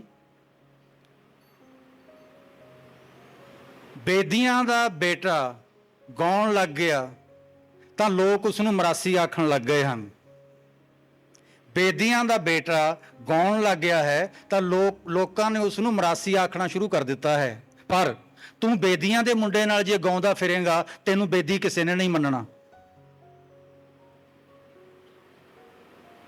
ਬੇਦੀਆਂ ਦੇ ਮੁੰਡੇ ਨੂੰ ਮਰਾਸੀ ਦਾ ਖਿਤਾਬ ਮਿਲ ਸਕਦਾ ਹੈ, ਮਰਾਸੀ ਦੇ ਬੇਟੇ ਨੂੰ ਬੇਦੀ ਦਾ ਖਿਤਾਬ ਨਹੀਂ ਦੁਨੀਆ ਦੇਏਗੀ। ਇਹ ਹੈ ਸਾਡੀ ਸੋਸਾਇਟੀ ਦਾ ਕਲਚਰ, ਖਿੱਚਣਾ ਹੇਠਾਂ, ਉੱਪਰ ਨਹੀਂ ਚੜ੍ਹਨ ਦੇਣਾ ਕਿਸੇ ਨੂੰ। ਖੈਰ ਹੋਇਆ ਕਿ ਰਾਏ ਬੁਲਾਰ ਖਾਨ ਸਾਹਿਬ ਨੂੰ ਪਤਾ ਲੱਗਿਆ ਭਾਈ ਮਰਦਾਨਾ ਜੀ ਆਏ ਨੇ, ਸੁਨੇਹਾ ਦਿੱਤਾ ਹਵੇਲੀ ਆਓ। ਭਾਈ ਮਰਦਾਨਾ ਜੀ ਨੂੰ ਪੁੱਛਿਆ ਬਾਬਾ ਕਿਉਂ ਨਹੀਂ ਆਇਆ, ਬਾਬਾ ਕਿੱਥੇ ਹੈ? ਭਾਈ ਮਰਦਾਨੇ ਕਹਿਆ ਜੀ ਐਮਨਾਬਾਦ, ਅਸਾਂ ਆਖਿਆ ਸੀ ਕਿ ਚੱਲੀਏ ਤਲਵੰਡੀ ਪਰ ਮੰਨੇ ਨਹੀਂ। ਰਾਏ ਨੇ ਕਹਿਆ ਤੂੰ ਸਾਨੂੰ ਜਾਣਾ ਪਵੇਗਾ ਵਾਪਸ। ਫਿਰ ਵਾਪਸ ਜਾ ਕੇ ਅਸਾਂ ਦੀ ਅਰਜ਼ ਬਾਬਾ ਜੀ ਦੇ ਕਦਮਾਂ ਵਿੱਚ ਗੁਜ਼ਾਰਨੀ ਪਏਗੀ। ਇਹ ਆਖਣਾ ਰਾਏ ਆਖਦਾ ਸੀ ਦੇਹ ਵੱਡੀ ਹੋਏ ਗਈ ਹੈ, ਉਮਰ ਵੱਧ ਗਈ, ਔਰ ਸੰਸਾਰ ਚੋਂ ਵਿਦਾ ਹੋਣ ਦਾ ਵਕਤ ਆ ਗਿਆ ਹੈ। ਪਰ ਅਸਾਂ ਦਾ ਫੈਸਲਾ ਹੈ ਕਿ ਤਿਨਾਂ ਦੇ ਦੀਦਾਰ ਕੀਤੇ ਬਗੈਰ, ਤਿਨਾਂ ਦੀ ਅਸੀਸ ਹਾਸਲ ਕੀਤੇ ਬਗੈਰ ਅਸੀਂ ਇਸ ਜਹਾਨ ਚੋਂ ਕੂਚ ਨਹੀਂ ਕਰਨਾ। ਜਾਣਾ ਪਵੇਗਾ ਵਾਪਸ ਐਮਨਾਬਾਦ, ਤੁਹਾਡੇ ਵਾਸਤੇ ਖਾਣ ਪੀਣ ਦੀਆਂ ਰਸਦਾਂ ਅਸੀਂ ਤਿਆਰ ਕਰ ਦੇਵਾਂਗੇ। ਭਾਈ ਮਰਦਾਨਾ ਜੀ ਪਹੁੰਚ ਗਏ ਵਾਪਸ। ਗੱਲ ਦੱਸੀ ਇਹ ਕਿ ਰਾਏ ਬੁਲਾਰ ਖਾਨ ਸਾਹਿਬ ਨੇ ਭੇਜਿਆ। ਬਾਬੇ ਕਹਿਆ ਜਾਣਾ ਪਵੇਗਾ ਹੁਣ ਡਾਢਿਆਂ ਦਾ ਹੁਕਮ ਆ ਗਿਆ ਹੈ। ਡਾਢਾ ਕੌਣ ਹੈ ਉਹਨਾਂ ਵਾਸਤੇ? ਦੌਲਤ ਖਾਨ ਡਾਢਾ ਨਹੀਂ ਹੈ, ਡਾਢਾ ਉਹ ਹੈ ਜਿਹੜਾ ਪਿਆਰ ਕਰਦਾ। ਹੁਣ ਜਾਣਾ ਪਵੇਗਾ ਸਾਨੂੰ। ਫਿਰ ਬੋਲ ਹੈ ਮਹਾਰਾਜ ਦੇ, ਭਾਈ ਜੀ ਨਾਨਕ ਇੱਕ ਰਹਿਆ ਤਾ ਉਮਰ, ਰਾਓ ਮਿਲਿਆ ਜਾਂ ਰੰਕ, ਬਾਦਸ਼ਾਹ ਮਿਲਿਆ ਜਾਂ ਮੰਗਤਾ। ਨਾਨਕ ਇੱਕ ਰਹਿਆ, ਰਾਓ ਮਿਲਿਆ ਜਾਂ ਰੰਕ, ਇੱਕੋ ਬਚਨ ਕੀਤਾ, ਫਰਕ ਨਹੀਂ ਕੀਤਾ। ਕਿਸੇ ਨੂੰ ਅਸਾਂ ਦਾ ਬੋਲ ਸੱਟ ਵਾਂਗ ਲੱਗਿਆ, ਕਿਸੇ ਨੂੰ ਸੱਟ ਉੱਪਰ ਦਾਰੂ ਵਾਂਗ। ਕਿਸੇ ਨੂੰ ਅਸਾਂ ਦਾ ਬੋਲ ਸੱਟ ਵਾਂਗ ਲੱਗਿਆ, ਕਿਸੇ ਨੂੰ ਸੱਟ ਉੱਪਰ ਦਾਰੂ ਵਾਂਗ। ਅਸਾਂ ਦਾ ਇਸ ਵਿੱਚ ਕੀ ਕਸੂਰ ਭਾਈ? ਅਸੀਂ ਤਾਂ ਇੱਕ ਬੋਲੀ ਬੋਲ ਰਹੇ ਹਾਂ, ਕਿਸੇ ਨੂੰ ਦੁਖੀ ਕਰਦੀ ਹੈ ਜਿਵੇਂ ਪਿਤਾ ਨੂੰ ਦੁਖੀ ਕਰ ਰਹੀ ਹੈ। ਤੇ ਰਾਏ ਬੁਲਾਰ ਖਾਨ ਸਾਹਿਬ ਕਹਿੰਦੇ ਨੇ ਜਹਾਨ ਚੋਂ ਨਹੀਂ ਅਸੀਂ ਕੂਚ ਕਰਨਾ ਜਦੋਂ ਤੱਕ ਦੀਦਾਰ ਨਹੀਂ ਹੁੰਦੇ। ਤੁਰ ਪਏ ਜੀ। ਰਾਏ ਬੁਲਾਰ ਖਾਨ ਸਾਹਿਬ ਹਵੇਲੀ ਦੇ ਬਾਹਰ ਮੰਜੀ ਤੇ ਉਸ ਪਾਸੇ ਵੱਲ ਮੂੰਹ ਕਰੀ ਬੈਠੇ ਨੇ ਜਿਸ ਪਾਸੇ ਮਹਾਰਾਜ ਨੇ ਆਉਣਾ। ਜਦੋਂ ਰਾਏ ਬੁਲਾਰ ਖਾਨ ਸਾਹਿਬ ਦੇ ਦੀਦਾਰ ਹੋਏ ਤਾਂ ਕਦਮ ਤੇਜ਼ ਹੋਏ, ਆਪਣੇ ਦੋਵੇਂ ਮੁਬਾਰਕ ਹੱਥ ਰਾਏ ਬੁਲਾਰ ਖਾਨ ਸਾਹਿਬ ਦੇ ਗੋਡਿਆਂ ਤੇ ਰੱਖ ਦਿੱਤੇ। ਸਾਖੀਕਾਰ ਦੇ ਬੋਲ, ਰਾਏ ਕਹਿਆ ਅਸਾਂ ਪੁਰ ਜ਼ੁਲਮ ਨਾ ਕਰ ਬਾਬਾ, ਅਸਾਂ ਪੁਰ ਜ਼ੁਲਮ ਨਾ ਕਰ, ਅਸਾਂ ਦੀ ਦੇਹ ਨੂੰ ਕਿਉਂ ਛੋਹਿਆ। ਬਾਬੇ ਕਹਿਆ ਕੈਸੇ ਹੋ ਰਾਏ ਜੀ। ਰਾਏ ਕਹਿਆ ਬਾਬਾ ਤੂੰ ਅਸਾਂ ਨੂੰ ਬਖਸ਼। ਬਾਬੇ ਕਹਿਆ ਜੀ ਰਾਏ ਜੀ ਤੁਸੀਂ ਤਾਂ ਧੁਰੋਂ ਬਖਸ਼ੇ ਹੋਏ ਹੋ। ਰਾਏ ਨੇ ਕਹਿਆ ਨਾ ਬਾਬਾ, ਆਪਣੀ ਜਾਇਦਾਦ ਵਿੱਚੋਂ ਵੀ ਕੁਝ ਹਿੱਸਾ ਸਾਨੂੰ ਦੇ, ਜਾਂ ਫਿਰ ਇਹ ਦੱਸ ਕਿ ਅਸੀਂ ਤੁਹਾਡੀਆਂ ਬਖਸ਼ਾਂ ਦੇ ਕਾਬਿਲ ਨਹੀਂ। ਬਾਬੇ ਆਖਿਆ ਕਿਵੇਂ ਦਿਲ ਟਿਕੇ। ਰਾਏ ਨੇ ਕਹਿਆ ਬਾਬਾ ਅਸਾਂ ਪੁਰ ਮਿਹਰਬਾਨ ਹੋ, ਇਹ ਮੱਥਾ ਤੁਸਾਂ ਦੇ ਕਦਮਾਂ ਉੱਪਰ ਟਿਕੇ। ਮੰਜੀ ਤੋਂ ਉੱਠਣ ਦਾ ਯਤਨ ਕਰ ਰਹੇ ਨੇ, ਉੱਠਿਆ ਨਹੀਂ ਜਾ ਰਿਹਾ। ਇੱਕ ਪਾਸਿਓਂ ਭਾਈ ਮਰਦਾਨਾ ਜੀ ਨੇ ਬਾਂਹ ਫੜੀ, ਦੂਜੇ ਪਾਸਿਓਂ ਬਾਬਾ ਜੀ ਨੇ ਬਾਂਹ ਫੜੀ, ਦੋਵਾਂ ਨੇ ਸਹਾਰਾ ਦੇ ਕੇ ਮੰਜੀ ਤੋਂ ਬਿਠਾਏ ਤੇ ਆਪਣਾ ਮੱਥਾ ਗੁਰੂ ਬਾਬਾ ਜੀ ਦੇ ਚਰਨਾਂ ਤੇ ਰੱਖ ਦਿੱਤਾ। ਸਾਖੀਕਾਰ ਲਿਖਦਾ ਹੈ ਦੇਰ ਤੱਕ ਆਪਣਾ ਮੱਥਾ ਗੁਰੂ ਬਾਬੇ ਦੇ ਕਦਮਾਂ ਉੱਪਰ ਟਿਕਾ ਕੇ ਰਾਏ ਖੂਬ ਬਿਗਸਿਆ। ਖੂਬ ਰੋਇਆ ਲਫ਼ਜ਼ ਨਹੀਂ ਵਰਤਦੇ ਹਨ, ਖੂਬ ਬਿਗਸਿਆ, ਵਿਕਾਸ ਹੋਇਆ, ਸਪਿਰਿਚੁਅਲਿਟੀ ਅਸਮਾਨ ਤੱਕ ਬੁਲੰਦੀਆਂ ਛੋਹੀਆਂ। ਫਿਰ ਸਹਾਰਾ ਦੇ ਕੇ ਉਹਨਾਂ ਨੂੰ ਮੰਜੀ ਤੇ ਦੁਬਾਰਾ ਬਿਠਾਇਆ। ਫਿਰ ਰਾਏ ਸਾਹਿਬ ਨੇ ਕਿਹਾ ਸ਼ਾਮ ਦੇ ਖਾਣੇ ਤੁਹਾਡੇ ਵਾਸਤੇ ਬੰਦੋਬਸਤ ਇੱਥੇ ਹੀ ਕਰਾਂਗੇ, ਅਸੀਂ ਇੱਥੇ ਖਾਣਾ ਖਾਣਾ ਦੋਵਾਂ ਨੇ। ਪਿਆਰੇ ਵਿਦਿਆਰਥੀਓ, ਰਾਏ ਬੁਲਾਰ ਖਾਨ ਸਾਹਿਬ ਇਸ ਜਹਾਨ 'ਚੋਂ ਰੁਖਸਤ ਹੋਏ, ਗੁਰੂ ਮਹਾਰਾਜ ਜੀ ਦੀ ਗੋਦ 'ਚ ਅਸੀਸਾਂ ਲੈ ਕੇ ਸੰਸਾਰ 'ਚੋਂ ਵਿਦਾ ਹੋਏ ਤੇ ਉਦਾਸੀ ਤੇ ਫਿਰ ਚਲੇ ਗਏ। ਚੌਥੀ ਉਦਾਸੀ, ਹੁਣ ਆਪਾਂ ਅਖੀਰ ਤੇ ਪਹੁੰਚ ਜਾਈਏ। ਕੁਰਮ ਦਰਿਆ ਅਫਗਾਨਿਸਤਾਨ ਤੇ ਪਾਕਿਸਤਾਨ ਦੇ ਬਾਰਡਰ ਤੋਂ ਦੀ ਵਗਦਾ ਹੈ। ਕੁਰਮ ਦਰਿਆ ਤੁਰੇ ਜਾ ਰਹੇ ਸਨ। ਭਾਈ ਮਰਦਾਨੇ ਕਹਿਆ ਜੀ ਬਾਬਾ ਜੀ ਆਗਿਆ ਮਿਲੇ ਤਾਂ ਥੋੜਾ ਚਿਰ ਆਰਾਮ ਕਰੀਏ। ਬਾਬੇ ਕਹਿਆ ਹਾਂ ਭਾਈ ਉਸ ਦਰਖਤ ਹੇਠ ਆਰਾਮ ਕਰਦੇ ਹਾਂ। ਬੈਠ ਗਏ। ਭਾਈ ਮਰਦਾਨਾ ਜੀ ਲੇਟ ਗਏ। ਮਹਾਰਾਜ ਨੇੜੇ ਗਏ, ਭਾਈ ਮਰਦਾਨਾ ਜੀ ਦੇ ਮੱਥੇ ਤੇ ਹੱਥ ਰੱਖਿਆ, ਤੇਜ਼ ਬੁਖਾਰ ਸੀ। ਹੋਰ ਨਜ਼ਦੀਕ ਗਏ, ਭਾਈ ਮਰਦਾਨਾ ਜੀ ਦਾ ਸੀਸ ਆਪਣੀ ਗੋਦ 'ਚ ਰੱਖ ਲਿਆ।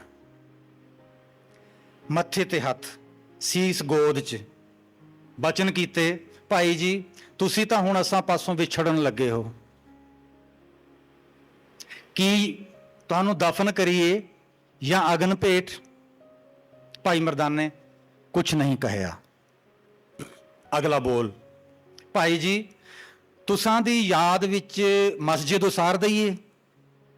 ਕੋਈ ਜਵਾਬ ਨਹੀਂ। ਅਸਾਂ ਦਾ ਸਾਥ ਦਿੱਤਾ ਤਾ ਉਮਰ, ਜਾਂ ਫਿਰ ਕੋਈ ਧਰਮਸਾਲ ਬਣਾ ਦਈਏ। ਭਾਈ ਮਰਦਾਨੇ ਕਹਿਆ ਜੀ ਬਾਬਾ ਜੀ ਜਾਣਦਾ ਹਾਂ ਤੁਸਾਂ ਨੂੰ ਖਰਾ, ਜਾਣਦਾ ਹਾਂ ਕਿ ਹੱਡ ਮਾਸ ਦੀ ਇਸ ਕੈਦ ਵਿੱਚੋਂ ਮੁਕਤ ਕਰਕੇ ਮੈਨੂੰ ਤੁਸੀਂ ਇੱਟਾਂ ਚੂਨੇ ਅਤੇ ਗਾਰੇ ਵਿੱਚ ਕੈਦ ਨਹੀਂ ਕਰੋਗੇ। ਬਾਬੇ ਕਹਿਆ ਤਾਂ ਵੀ ਅਸਾਂ ਦਾ ਵੀ ਫੈਸਲਾ ਹੈ ਭਾਈ, ਖਾਲੀ ਹੱਥ ਨਹੀਂ ਜਾਣ ਦਿਆਂਗੇ। ਇਸ ਧਰਤੀ ਉੱਪਰਲੀ ਕੋਈ ਵਸਤੂ ਮੰਗੋ ਜਾਂ ਧਰਤੀ ਤੋਂ ਬਾਹਰ ਦੀ ਕੋਈ ਵਸਤੂ ਮੰਗੋ, ਸੋ ਦਿਆਂਗੇ। ਅਸਾਂ ਦਾ ਵੀ ਫੈਸਲਾ ਹੈ, ਖਾਲੀ ਹੱਥ ਨਹੀਂ ਜਾਣ ਦੇਣਾ। ਭਾਈ ਮਰਦਾਨੇ ਕਹਿਆ ਬਾਬਾ ਤੂੰ ਖੁਦਾਏ ਦਾ ਕੀਰਤਨੀਆ, ਮੈਂ ਤੇਰਾ ਕੀਰਤਨੀਆ। ਬਾਬਾ ਤੈਂ ਖੁਦਾਏ ਦੇਖਿਆ, ਤੈਂ ਖੁਦਾਏ ਪਾਇਆ, ਅਰ ਤੇਰਾ ਕਹਿਆ ਖੁਦਾਈ ਮੰਨਦੀ ਹੈ। ਬਾਬਾ ਮੈਂ ਤੈਨੂੰ ਦੇਖਿਆ, ਮੈਂ ਤੈਨੂੰ ਪਾਇਆ, ਅਰ ਮੇਰਾ ਕਹਿਆ ਤੂੰ ਮੰਨਦਾ ਹੈ। ਤੁਧ ਆ ਗਏ ਬੇਨਤੀ ਹੈ ਅੱਜ ਸਾਡੀ ਇੱਕ, ਅਸਾਂ ਨੂੰ ਵਿਛੋੜਨਾ ਨਹੀਂ ਆਪਣੇ ਨਾਲੋਂ, ਨਾ ਇੱਥੇ ਨਾ ਉੱਥੇ। ਬਾਬੇ ਕਹਿਆ ਭਾਈ ਜੀ ਤੁਧ ਉੱਪਰ ਅਸਾਂ ਦੀ ਖਰੀ ਖੁਸ਼ੀ ਹੈ, ਜਿੱਥੇ ਤੇਰਾ ਵਾਸਾ ਤਿੱਥੇ ਮੇਰਾ ਵਾਸਾ। ਵਿਦਿਆਰਥੀਓ, ਇਹ ਇੱਕ ਫਕੀਰ ਦੀ ਵਸੀਅਤ ਹੈ, ਮਿਲਾਪਾਂ ਦੀ ਵਸੀਅਤ। ਇਹ ਵਸੀਅਤ ਹੈ ਜਿਹੜੀ ਇੱਕ ਫਕੀਰ ਦੀ, ਇਹ ਭਾਈ ਬਾਲਾ ਜੀ ਨੇ ਰਿਕਾਰਡ ਕੀਤੀ ਹੈ ਤੇ ਇਹ ਗੁਰੂ ਨਾਨਕ ਦੇਵ ਜੀ ਦੀ ਅਦਾਲਤ 'ਚ ਰਜਿਸਟਰ ਹੋਈ ਹੈ। ਅੰਤਮ ਰਸਮਾਂ ਨਿਭਾ ਕੇ ਰਬਾਬ ਮੋਢੇ ਤੇ ਟਿਕਾਈ, ਤਲਵੰਡੀ ਵੱਲ ਨੂੰ ਚੱਲ ਪਏ। ਬੱਚਿਓ, ਜਿੰਨਾ ਚਿਰ ਭਾਈ ਮਰਦਾਨਾ ਜੀ ਮੰਨੇ ਨਹੀਂ, ਯਾਤਰਾਵਾਂ ਸ਼ੁਰੂ ਨਹੀਂ ਹੋਈਆਂ। ਜਦੋਂ ਭਾਈ ਮਰਦਾਨਾ ਜੀ ਸੰਸਾਰ 'ਚੋਂ ਚਲੇ ਗਏ, ਯਾਤਰਾਵਾਂ ਸਮਾਪਤ। ਤਲਵੰਡੀ ਪਿੰਡ ਨੂੰ ਚੱਲ ਪਏ। ਪਿੰਡ ਦੇ ਵਿਚਕਾਰ ਖੂਹ ਦੀ ਮੰਨ ਤੇ ਆ ਕੇ ਬੈਠ ਗਏ। ਭਾਈ ਮਰਦਾਨਾ ਜੀ ਨੂੰ ਵਿਦਾ ਕਰਕੇ ਆ ਗਏ। ਨਾ ਆਪਣੇ ਘਰ ਗਏ, ਨਾ ਭਾਈ ਮਰਦਾਨਾ ਜੀ ਦੇ ਘਰ ਗਏ। ਪਿੰਡ ਦੇ ਲੋਕਾਂ 'ਚ ਖਬਰ ਫੈਲਦੀ ਗਈ, ਬਾਬੇ ਆ ਗਏ, ਬਾਬੇ ਆ ਗਏ। ਕੁਛ ਦਰੀਆਂ ਆ ਗਈਆਂ, ਚਾਦਰਾਂ ਆ ਗਈਆਂ, ਬੈਠਦੇ ਗਏ। ਵੱਡੇ ਬੇਟੇ ਦਾ ਨਾਂ, ਭਾਈ ਮਰਦਾਨਾ ਜੀ ਦੇ ਵੱਡੇ ਬੇਟੇ ਦਾ ਨਾਂ ਸ਼ਾਹਜ਼ਾਦ ਸੀ। ਸ਼ਾਹਜ਼ਾਦ ਨੂੰ ਪਤਾ ਲੱਗਿਆ, ਆਇਆ, ਮਹਾਰਾਜ ਦੇ ਚਰਨ ਛੂਹੇ, ਫਿਰ ਸੰਗਤ ਜਾ ਕੇ ਬੈਠ ਗਿਆ। ਥੋੜੀ ਦੇਰ ਬਾਅਦ ਨਾਲਦਿਆਂ ਨੂੰ ਪੁੱਛਿਆ, ਅੱਬੂ ਕਿੱਥੇ ਹੈ? ਕਿਸੇ ਨੂੰ ਪਤਾ ਨਹੀਂ ਸੀ। ਦੇਰ ਬਾਅਦ ਫਿਰ ਬਾਬਾ ਜੀ ਦੇ ਨਜ਼ਦੀਕ ਗਿਆ। ਜੀ ਬਾਬਾ ਜੀ, ਅੱਬੂ ਕਿਵੇਂ ਹਾਈ? ਅੱਬੂ ਕਿੱਥੇ ਹਾਈ? ਬਾਬੇ ਕਹਿਆ, ਸ਼ਾਹਜ਼ਾਦ ਪੁੱਤਰ, ਤੁਸਾਂ ਦੇ ਅੱਬੂ ਨਿਜ ਘਰ ਚਲੇ ਗਏ ਹਨ। ਜਿਹੜੇ ਨਿਜ ਘਰ ਚਲੇ ਜਾਵਣ, ਤਿਨਾਂ ਦਾ ਸੋਗ ਨਹੀਂ ਕਰਨਾ। ਤਿਨਾਂ ਦੇ ਨਾਂ ਦਾ ਸਿਰੋਂ ਪਾਓ, ਤੁਸਾਂ ਨੂੰ ਦੇਣ ਲਈ ਮੈਂ ਸੈਂਕੜੇ ਕੋਸਾਂ ਦਾ ਪੰਧ ਮਾਰ ਕੇ ਤਲਵੰਡੀ ਆਇਆ ਹਾਂ। ਮੰਗੋ, ਕੀ ਇੱਛਾ ਹੈ? ਭਾਈ ਸ਼ਾਹਜ਼ਾਦ ਕਹਿਆ, ਜੀ ਬਾਬਾ ਜੀ, ਅਸੀਂ ਜਾਹਲ, ਅਨਪੜ੍ਹ, ਅਸਾਂ ਨੂੰ ਤਾਂ ਇਹ ਵੀ ਪਤਾ ਨਹੀਂ ਵੱਡਿਆਂ ਤੋਂ ਮੰਗੀ ਦਾ ਕੀ ਹੈ। ਜੀ ਬਾਬਾ ਜੀ, ਤੁਸੀਂ ਸਾਰੇ ਜਹਾਨ ਨੂੰ ਤਾਲੀਮ ਦਿੰਦੇ ਰਹੇ, ਸਾਰਾ ਜਹਾਨ ਅਕਲ ਤੇ ਇਲਮ ਨਾਲ ਪੁਰਨੂਰ ਹੋਇਆ। ਤਲਵੰਡੀ ਪਿੰਡ ਤੁਸੀਂ ਰਹੇ ਨਹੀਂ, ਇਸ ਕਰਕੇ ਅਸਾਂ ਨੂੰ ਤਾਂ ਮੰਗਣ ਦਾ ਵੀ ਨਹੀਂ ਪਤਾ। ਬਾਬੇ ਕਹਿਆ, ਤਾਂ ਵੀ ਭਾਈ ਜੀ, ਤਾਂ ਵੀ ਪੁੱਤਰ ਸ਼ਾਹਜ਼ਾਦ, ਤੁਸਾਂ ਦੇ ਅੱਬੂ ਨੂੰ ਖਾਲੀ ਨਹੀਂ ਜਾਣ ਦਿੱਤਾ ਅਸਾਂ, ਇਸ ਕਰਕੇ ਤੁਸਾਂ ਨੂੰ ਵੀ ਖਾਲੀ ਨਹੀਂ ਰਹਿਣ ਦਿਆਂਗੇ। ਭਾਈ ਸ਼ਾਹਜ਼ਾਦ ਨੇ ਚਰਨ ਛੂਹੇ ਅਰ ਕਹਿਆ, ਬਾਬਾ ਜੀ ਫਿਰ ਉਹ ਦਿਓ ਨਾ ਜੋ ਅੱਬੂ ਨੂੰ ਦਿੱਤਾ ਸਾਈ। ਇਹ ਨਹੀਂ ਪੁੱਛਿਆ ਕਿ ਅੱਬੂ ਨੇ ਕੀ ਮੰਗਿਆ ਸੀ, ਇਹ ਨਹੀਂ ਪੁੱਛਿਆ ਕਿ ਅੱਬੂ ਨੂੰ ਕੀ ਦਿੱਤਾ ਸੀ। ਵੱਡਿਆਂ ਨੇ ਵੱਡਿਆਂ ਤੋਂ ਜਿਹੜੀਆਂ ਚੀਜ਼ਾਂ ਮੰਗ ਲੀਆਂ, ਬਸ ਉਹੀ ਮੰਗਾਂਗੇ, ਹੋਰ ਨਹੀਂ। ਇਹ ਭਾਈ ਸ਼ਾਹਜ਼ਾਦ ਦੇ ਹੱਥ 'ਚ ਰਬਾਬ ਫੜਾਈ, ਅਸੀਸ ਮਿਲੀ, ਕੀਰਤਨ ਸ਼ੁਰੂ ਹੋਇਆ, ਸਾਖੀਕਾਰ ਦਾ ਵਾਕ। ਭਾਈ ਮਰਦਾਨਾ ਜੀ ਦੀ ਯਾਦ ਵਿੱਚ ਤਲਵੰਡੀ ਪਿੰਡ ਦੇ ਨਿਵਾਸੀਆਂ ਨੇ ਕੀਰਤਨ ਦੇ ਦਰਿਆ ਵਿੱਚ ਦੇਰ ਤੱਕ ਤੀਰਥ ਇਸ਼ਨਾਨ ਕੀਤਾ। ਬੱਚਿਓ, ਇਹ ਭਾਈ ਸ਼ਾਹਜ਼ਾਦ ਉਹ ਜਵਾਨ ਸੀ ਜਿਹੜਾ ਪਿਤਾ ਦੇ ਖਿਲਾਫ ਸੀ। ਇਹ ਕਹਿੰਦਾ ਰਹਿੰਦਾ ਸੀ, ਜੇ ਸਾਨੂੰ ਰਿਜ਼ਕ ਨਹੀਂ ਦੇਣਾ ਸਾਈ ਤਾਂ ਜੰਮਿਆ ਕਾਸ ਲਾਈ ਸੀ ਅੱਬੂ ਨੇ ਸਾਨੂੰ। ਆਪ ਤਾਂ ਸੰਸਾਰ ਦੇ ਮੇਲੇ ਦੇਖਦਾ ਫਿਰਦਾ, ਔਰ ਅਸੀਂ ਇੱਥੇ ਬੈਠੇ ਹਾਂ ਭੁੱਖਣ ਭਾਣੇ, ਅਸਾਂ ਦੀ ਕੋਈ ਪਰਵਾਹ ਨਹੀਂ, ਫਿਰ ਜੰਮੇ ਕਾਸ ਲਈ ਸੀ ਅਸੀਂ। ਜਦੋਂ ਹੁਣ ਇਹ ਹੁੰਦੀ ਹੈ ਵਡੇਤਣ ਸ਼ਖਸੀਅਤ ਦੀ, ਜਦੋਂ ਮਹਾਰਾਜ ਦੇ ਦੀਦਾਰ ਕਰ ਲਏ, ਚਰਨ ਛੋਹ ਲਏ, ਫਿਰ ਕਹਿੰਦੇ ਬਸ ਫਿਰ ਉਹੀ ਦਿਓ। ਜਦੋਂ ਕਰਤਾਰਪੁਰ ਵਸਾਇਆ, ਭਾਈ ਸ਼ਾਹਜ਼ਾਦ ਆਪਣੇ ਪਰਿਵਾਰ ਸਮੇਤ ਤਲਵੰਡੀ ਤੋਂ ਚਲੇ ਗਏ ਕਰਤਾਰਪੁਰ। ਸੋ ਵਿਦਿਆਰਥੀਓ, ਇਹ ਆਪਣੀ ਜਨਮ ਸਾਖੀ ਦੀ ਪਰੰਪਰਾ, ਇਹ ਸਾਖੀਆਂ ਤੁਰਨਗੀਆਂ, ਚੱਲਣਗੀਆਂ। ਮੇਰੇ ਬੇਬੇ ਜੀ, ਬਾਪੂ ਜੀ ਅਨਪੜ੍ਹ ਸਨ, ਬਚਪਨ ਤੋਂ ਇਹ ਸਾਖੀਆਂ ਸੁਣਦਾ ਆਇਆ ਉਹਨਾਂ ਤੋਂ। ਫਿਰ ਜਦੋਂ ਮੈਂ ਸਾਖੀਆਂ ਪੜ੍ਹਨੀਆਂ ਸ਼ੁਰੂ ਕੀਤੀਆਂ ਤਾਂ ਮਹੀਨੇ ਬਾਅਦ ਕਦੀ ਪਿੰਡ ਜਾਂਦਾ, ਕਦੀ 2 ਮਹੀਨਿਆਂ ਬਾਅਦ। ਮਾਂ ਦਾ ਇਹ ਫੈਸਲਾ ਹੁੰਦਾ ਸੀ ਕਿ ਜਦੋਂ ਵੀ ਆਏ ਇੱਕ ਸਾਖੀ ਸੁਣਾ ਕੇ ਜਾਣਾ। ਇੱਕ ਵਾਰੀ ਮੈਂ ਬਿਨਾਂ ਸਾਖੀ ਸੁਣਾਏ ਛੁੱਟੀ ਕੱਟੀ, ਵਾਪਸ ਆਉਣ ਲੱਗਿਆ। ਮਾਂ ਨੇ ਕਿਹਾ ਸਾਖੀ ਨਹੀਂ ਸੁਣਾਈ। ਮੈਂ ਕਿਹਾ ਮਾਂ ਸੁਣਾ ਦਿੱਤੀਆਂ ਸਾਰੀਆਂ ਸਾਖੀਆਂ। ਮਾਂ ਕਹਿੰਦੀ ਜਿਹੜੀਆਂ ਸੁਣਾਈਆਂ ਨੇ ਉਹਨਾਂ 'ਚੋਂ ਇੱਕ ਸੁਣਾ ਜਾ। ਮੈਂ ਕਿਹਾ ਪੁਰਾਣੀ ਸਾਖੀ ਜਿਹੜੀ ਸੁਣ ਲਈ ਉਹ ਫਿਰ ਕੀ ਸੁਣਨੀ। ਮਾਂ ਕਹਿੰਦੀ ਮੈਂ ਪੁਰਾਣੀ ਹੋ ਚੁੱਕੀ ਹਾਂ, ਤੂੰ ਇੱਕ ਦਿਨ ਪੁਰਾਣਾ ਹੋਏਗਾ। ਇਹ ਸਾਖੀਆਂ ਪੁਰਾਣੀਆਂ ਨਹੀਂ ਹੁੰਦੀਆਂ, ਇਹ ਸੁਣਨ ਵਾਲਿਆਂ ਨੂੰ ਤੇ ਸੁਣਾਉਣ ਵਾਲਿਆਂ ਨੂੰ ਸਾਰਿਆਂ ਨੂੰ ਤਾਰਦੀਆਂ ਨੇ। ਨਾਲੇ ਤੂੰ ਇਹ ਯਾਦ ਰੱਖ ਕਿ ਚਿੜੀ ਕਾਂ ਦੀ ਇੱਕ ਕਹਾਣੀ ਬੜੀ ਫਜ਼ੂਲ ਕਹਾਣੀ ਸੀ, ਬੇਕਾਰ ਕਹਾਣੀ। ਤੂੰ ਮੇਰੇ ਤੋਂ ਕਿੰਨੀ 1000 ਵਾਰ ਸੁਣੀ, ਮੈਂ ਤਾਂ ਕਦੇ ਗਿਣਤੀ ਨਹੀਂ ਕੀਤੀ। ਇਹਨਾਂ ਸਾਖੀਆਂ ਦੀ ਗਿਣਤੀ ਨਾ ਕਰੀ। ਜਦੋਂ ਤੈਨੂੰ ਕੋਈ ਕਹੇ ਸਾਖੀ ਸੁਣਾ ਤਾਂ ਸਾਖੀ ਸੁਣਾਉਣ ਲੱਗੀ। ਇਹ ਸਾਖੀਆਂ ਮੈਲ ਧੋਂਦੀਆਂ ਨੇ, ਪਾਪਾਂ ਤੋਂ ਮੁਕਤ ਕਰਦੀਆਂ ਨੇ, ਸੁਣਨ ਵਾਲਿਆਂ ਨੂੰ ਤੇ ਸੁਣਾਉਣ ਵਾਲਿਆਂ ਨੂੰ ਤਾਰਦੀਆਂ ਨੇ। ਤੋ ਬੱਚਿਓ, ਬਹੁਤ ਸਾਖੀਆਂ ਨੇ ਹੋਰ, ਬਾਕੀ ਧਰਮਾਂ ਦੀਆਂ ਸਾਖੀਆਂ ਦੇ ਪਾਠ ਕੀਤੇ। ਆਪਣੀਆਂ ਸਾਖੀਆਂ ਨੇ ਜਿਹੜੀਆਂ, ਉਹ ਇਉਂ ਲੱਗਦਾ ਜਿਵੇਂ ਆਪਾਂ ਆਪਣੇ ਘਰ ਦੇ ਵਿੱਚ ਆਪਣੇ ਵਡੇਰਿਆਂ ਤੋਂ ਸੁਣ ਰਹੇ ਹੋਈਏ। ਮਤਲਬ ਜਦੋਂ ਰਾਏ ਬੁਲਾਰ ਖਾਨ ਸਾਹਿਬ ਮੱਥਾ ਰੱਖਦੇ ਨੇ ਮਹਾਰਾਜ ਦੇ ਚਰਨਾਂ ਤੇ, ਆਪਣਾ ਮੱਥਾ ਆਪਣੇ ਆਪ ਹੀ ਨਹੀਂ ਟਿਕ ਜਾਂਦਾ। ਸੋ ਇਹ ਸਾਖੀਆਂ 'ਚ ਤਾਕਤ ਹੈ ਕਿ ਸਾਨੂੰ ਆਪਣੇ ਨਾਲ ਤੋਰਦੀਆਂ ਨੇ, ਸਾਨੂੰ ਉਸ ਦੇਸ਼ 'ਚ ਲੈ ਜਾਂਦੀਆਂ ਨੇ ਜਿਸ ਦੇਸ਼ 'ਚ ਮਹਾਰਾਜ ਰਹੇ, ਤੇ ਉਹ ਦੇਸ਼, ਉਹਦਾ ਨਾਂ ਬੇਗਮਪੁਰਾ। ਤੋ ਤੁਹਾਨੂੰ ਮਹਾਰਾਜ ਸੱਚੇ ਪਾਤਸ਼ਾਹ ਹਮੇਸ਼ ਬੇਗਮਪੁਰੇ ਦੇ ਨਿਵਾਸੀ ਬਣਾ ਕੇ ਰੱਖਣ। ਇਹ ਮੇਰੀ ਤੁਹਾਡੇ ਇਸ ਅੱਜ ਦੇ ਦੀਵਾਨ ਵਿੱਚ ਅਸੀਸ। ਫਿਰ ਸ਼ੁਕਰਾਨਾ ਗਿਆਨੀ ਅਮੀਰ ਸਿੰਘ ਜੀ ਦਾ ਅਤੇ ਵਡੇਰਿਆਂ ਦਾ, ਇਹਨਾਂ ਦੇ ਸਲਾਹਕਾਰਾਂ ਦਾ, ਜਿਨ੍ਹਾਂ ਨੇ ਯਾਦ ਕੀਤਾ। ਆਪਾਂ ਕਦੀ ਫੇਰ ਮਹਾਰਾਜ ਦੀਆਂ ਨਾ ਸਾਖੀਆਂ ਨੂੰ ਯਾਦ ਕਰਾਂਗੇ, ਸੁਣਾਂਗੇ, ਸੁਣਾਵਾਂਗੇ। ਮੇਰੀ ਕਿਤਾਬ ਹੈ ਗੌਤਮ ਤੋਂ ਤਾਸਕੀ ਤੱਕ, ਉਹਦੇ ਵਿੱਚ ਰਾਏ ਬੁਲਾਰ ਖਾਨ ਸਾਹਿਬ ਤੇ ਭਾਈ ਮਰਦਾਨਾ ਜੀ ਦੀ ਸਾਖੀ ਦਰਜ ਕੀਤੀ ਹੋਈ ਹੈ। ਤੇ ਮੈਂ ਜਿਨ੍ਹਾਂ ਵਡੇਰਿਆਂ ਦੀਆਂ ਸਾਖੀਆਂ ਲਿਖੀਆਂ, ਉਹਨਾਂ ਦੇ ਮੁਖਬੰਦ ਦੇ ਵਿੱਚ ਇਹ ਲਿਖਦਾ ਰਿਹਾ ਕਿ ਇਹ ਸਾਖੀਆਂ ਬਾਰ-ਬਾਰ ਪੜ੍ਹੀਆਂ ਜਾਣਗੀਆਂ। ਇਸ ਕਰਕੇ ਨਹੀਂ ਕਿ ਕਿਸੇ ਪ੍ਰੋਫੈਸਰ ਨੇ ਲਿਖੀਆਂ ਨੇ ਜਿਹਦਾ ਨਾਂ ਹਰਪਾਲ ਸਿੰਘ ਹੈ, ਇਸ ਕਰਕੇ ਕਿ ਜਿਨ੍ਹਾਂ ਬਾਰੇ ਲਿਖੀਆਂ ਗਈਆਂ ਨੇ ਉਹਨਾਂ ਦੀਆਂ ਕਮਾਈਆਂ ਐਡੀਆਂ ਵੱਡੀਆਂ ਨੇ ਕਿ ਉਹ ਭੁਲਾਏ ਨਹੀਂ ਜਾ ਸਕਦੇ। ਮੇਰੀ ਸਿਫਤ ਇਹਦੇ 'ਚ ਇਹ ਹੈ ਕਿ ਮੈਂ ਆਪਣੇ ਖਿਆਲਾਂ ਨਾਲ ਵਡੇਰਿਆਂ ਦੇ ਖਿਆਲਾਂ ਨੂੰ ਝੂਠੇ ਨਹੀਂ ਕੀਤਾ। ਸੁੱਚੇ ਖਰੇ ਅੰਮ੍ਰਿਤ ਸੰਤਾਨ ਲਫ਼ਜ਼ ਤੁਹਾਡੇ ਤੱਕ ਪਹੁੰਚਾਏ। ਵਾਹਿਗੁਰੂ ਜੀ ਕਾ ਖਾਲਸਾ, ਵਾਹਿਗੁਰੂ ਜੀ ਕੀ ਫਤਿਹ।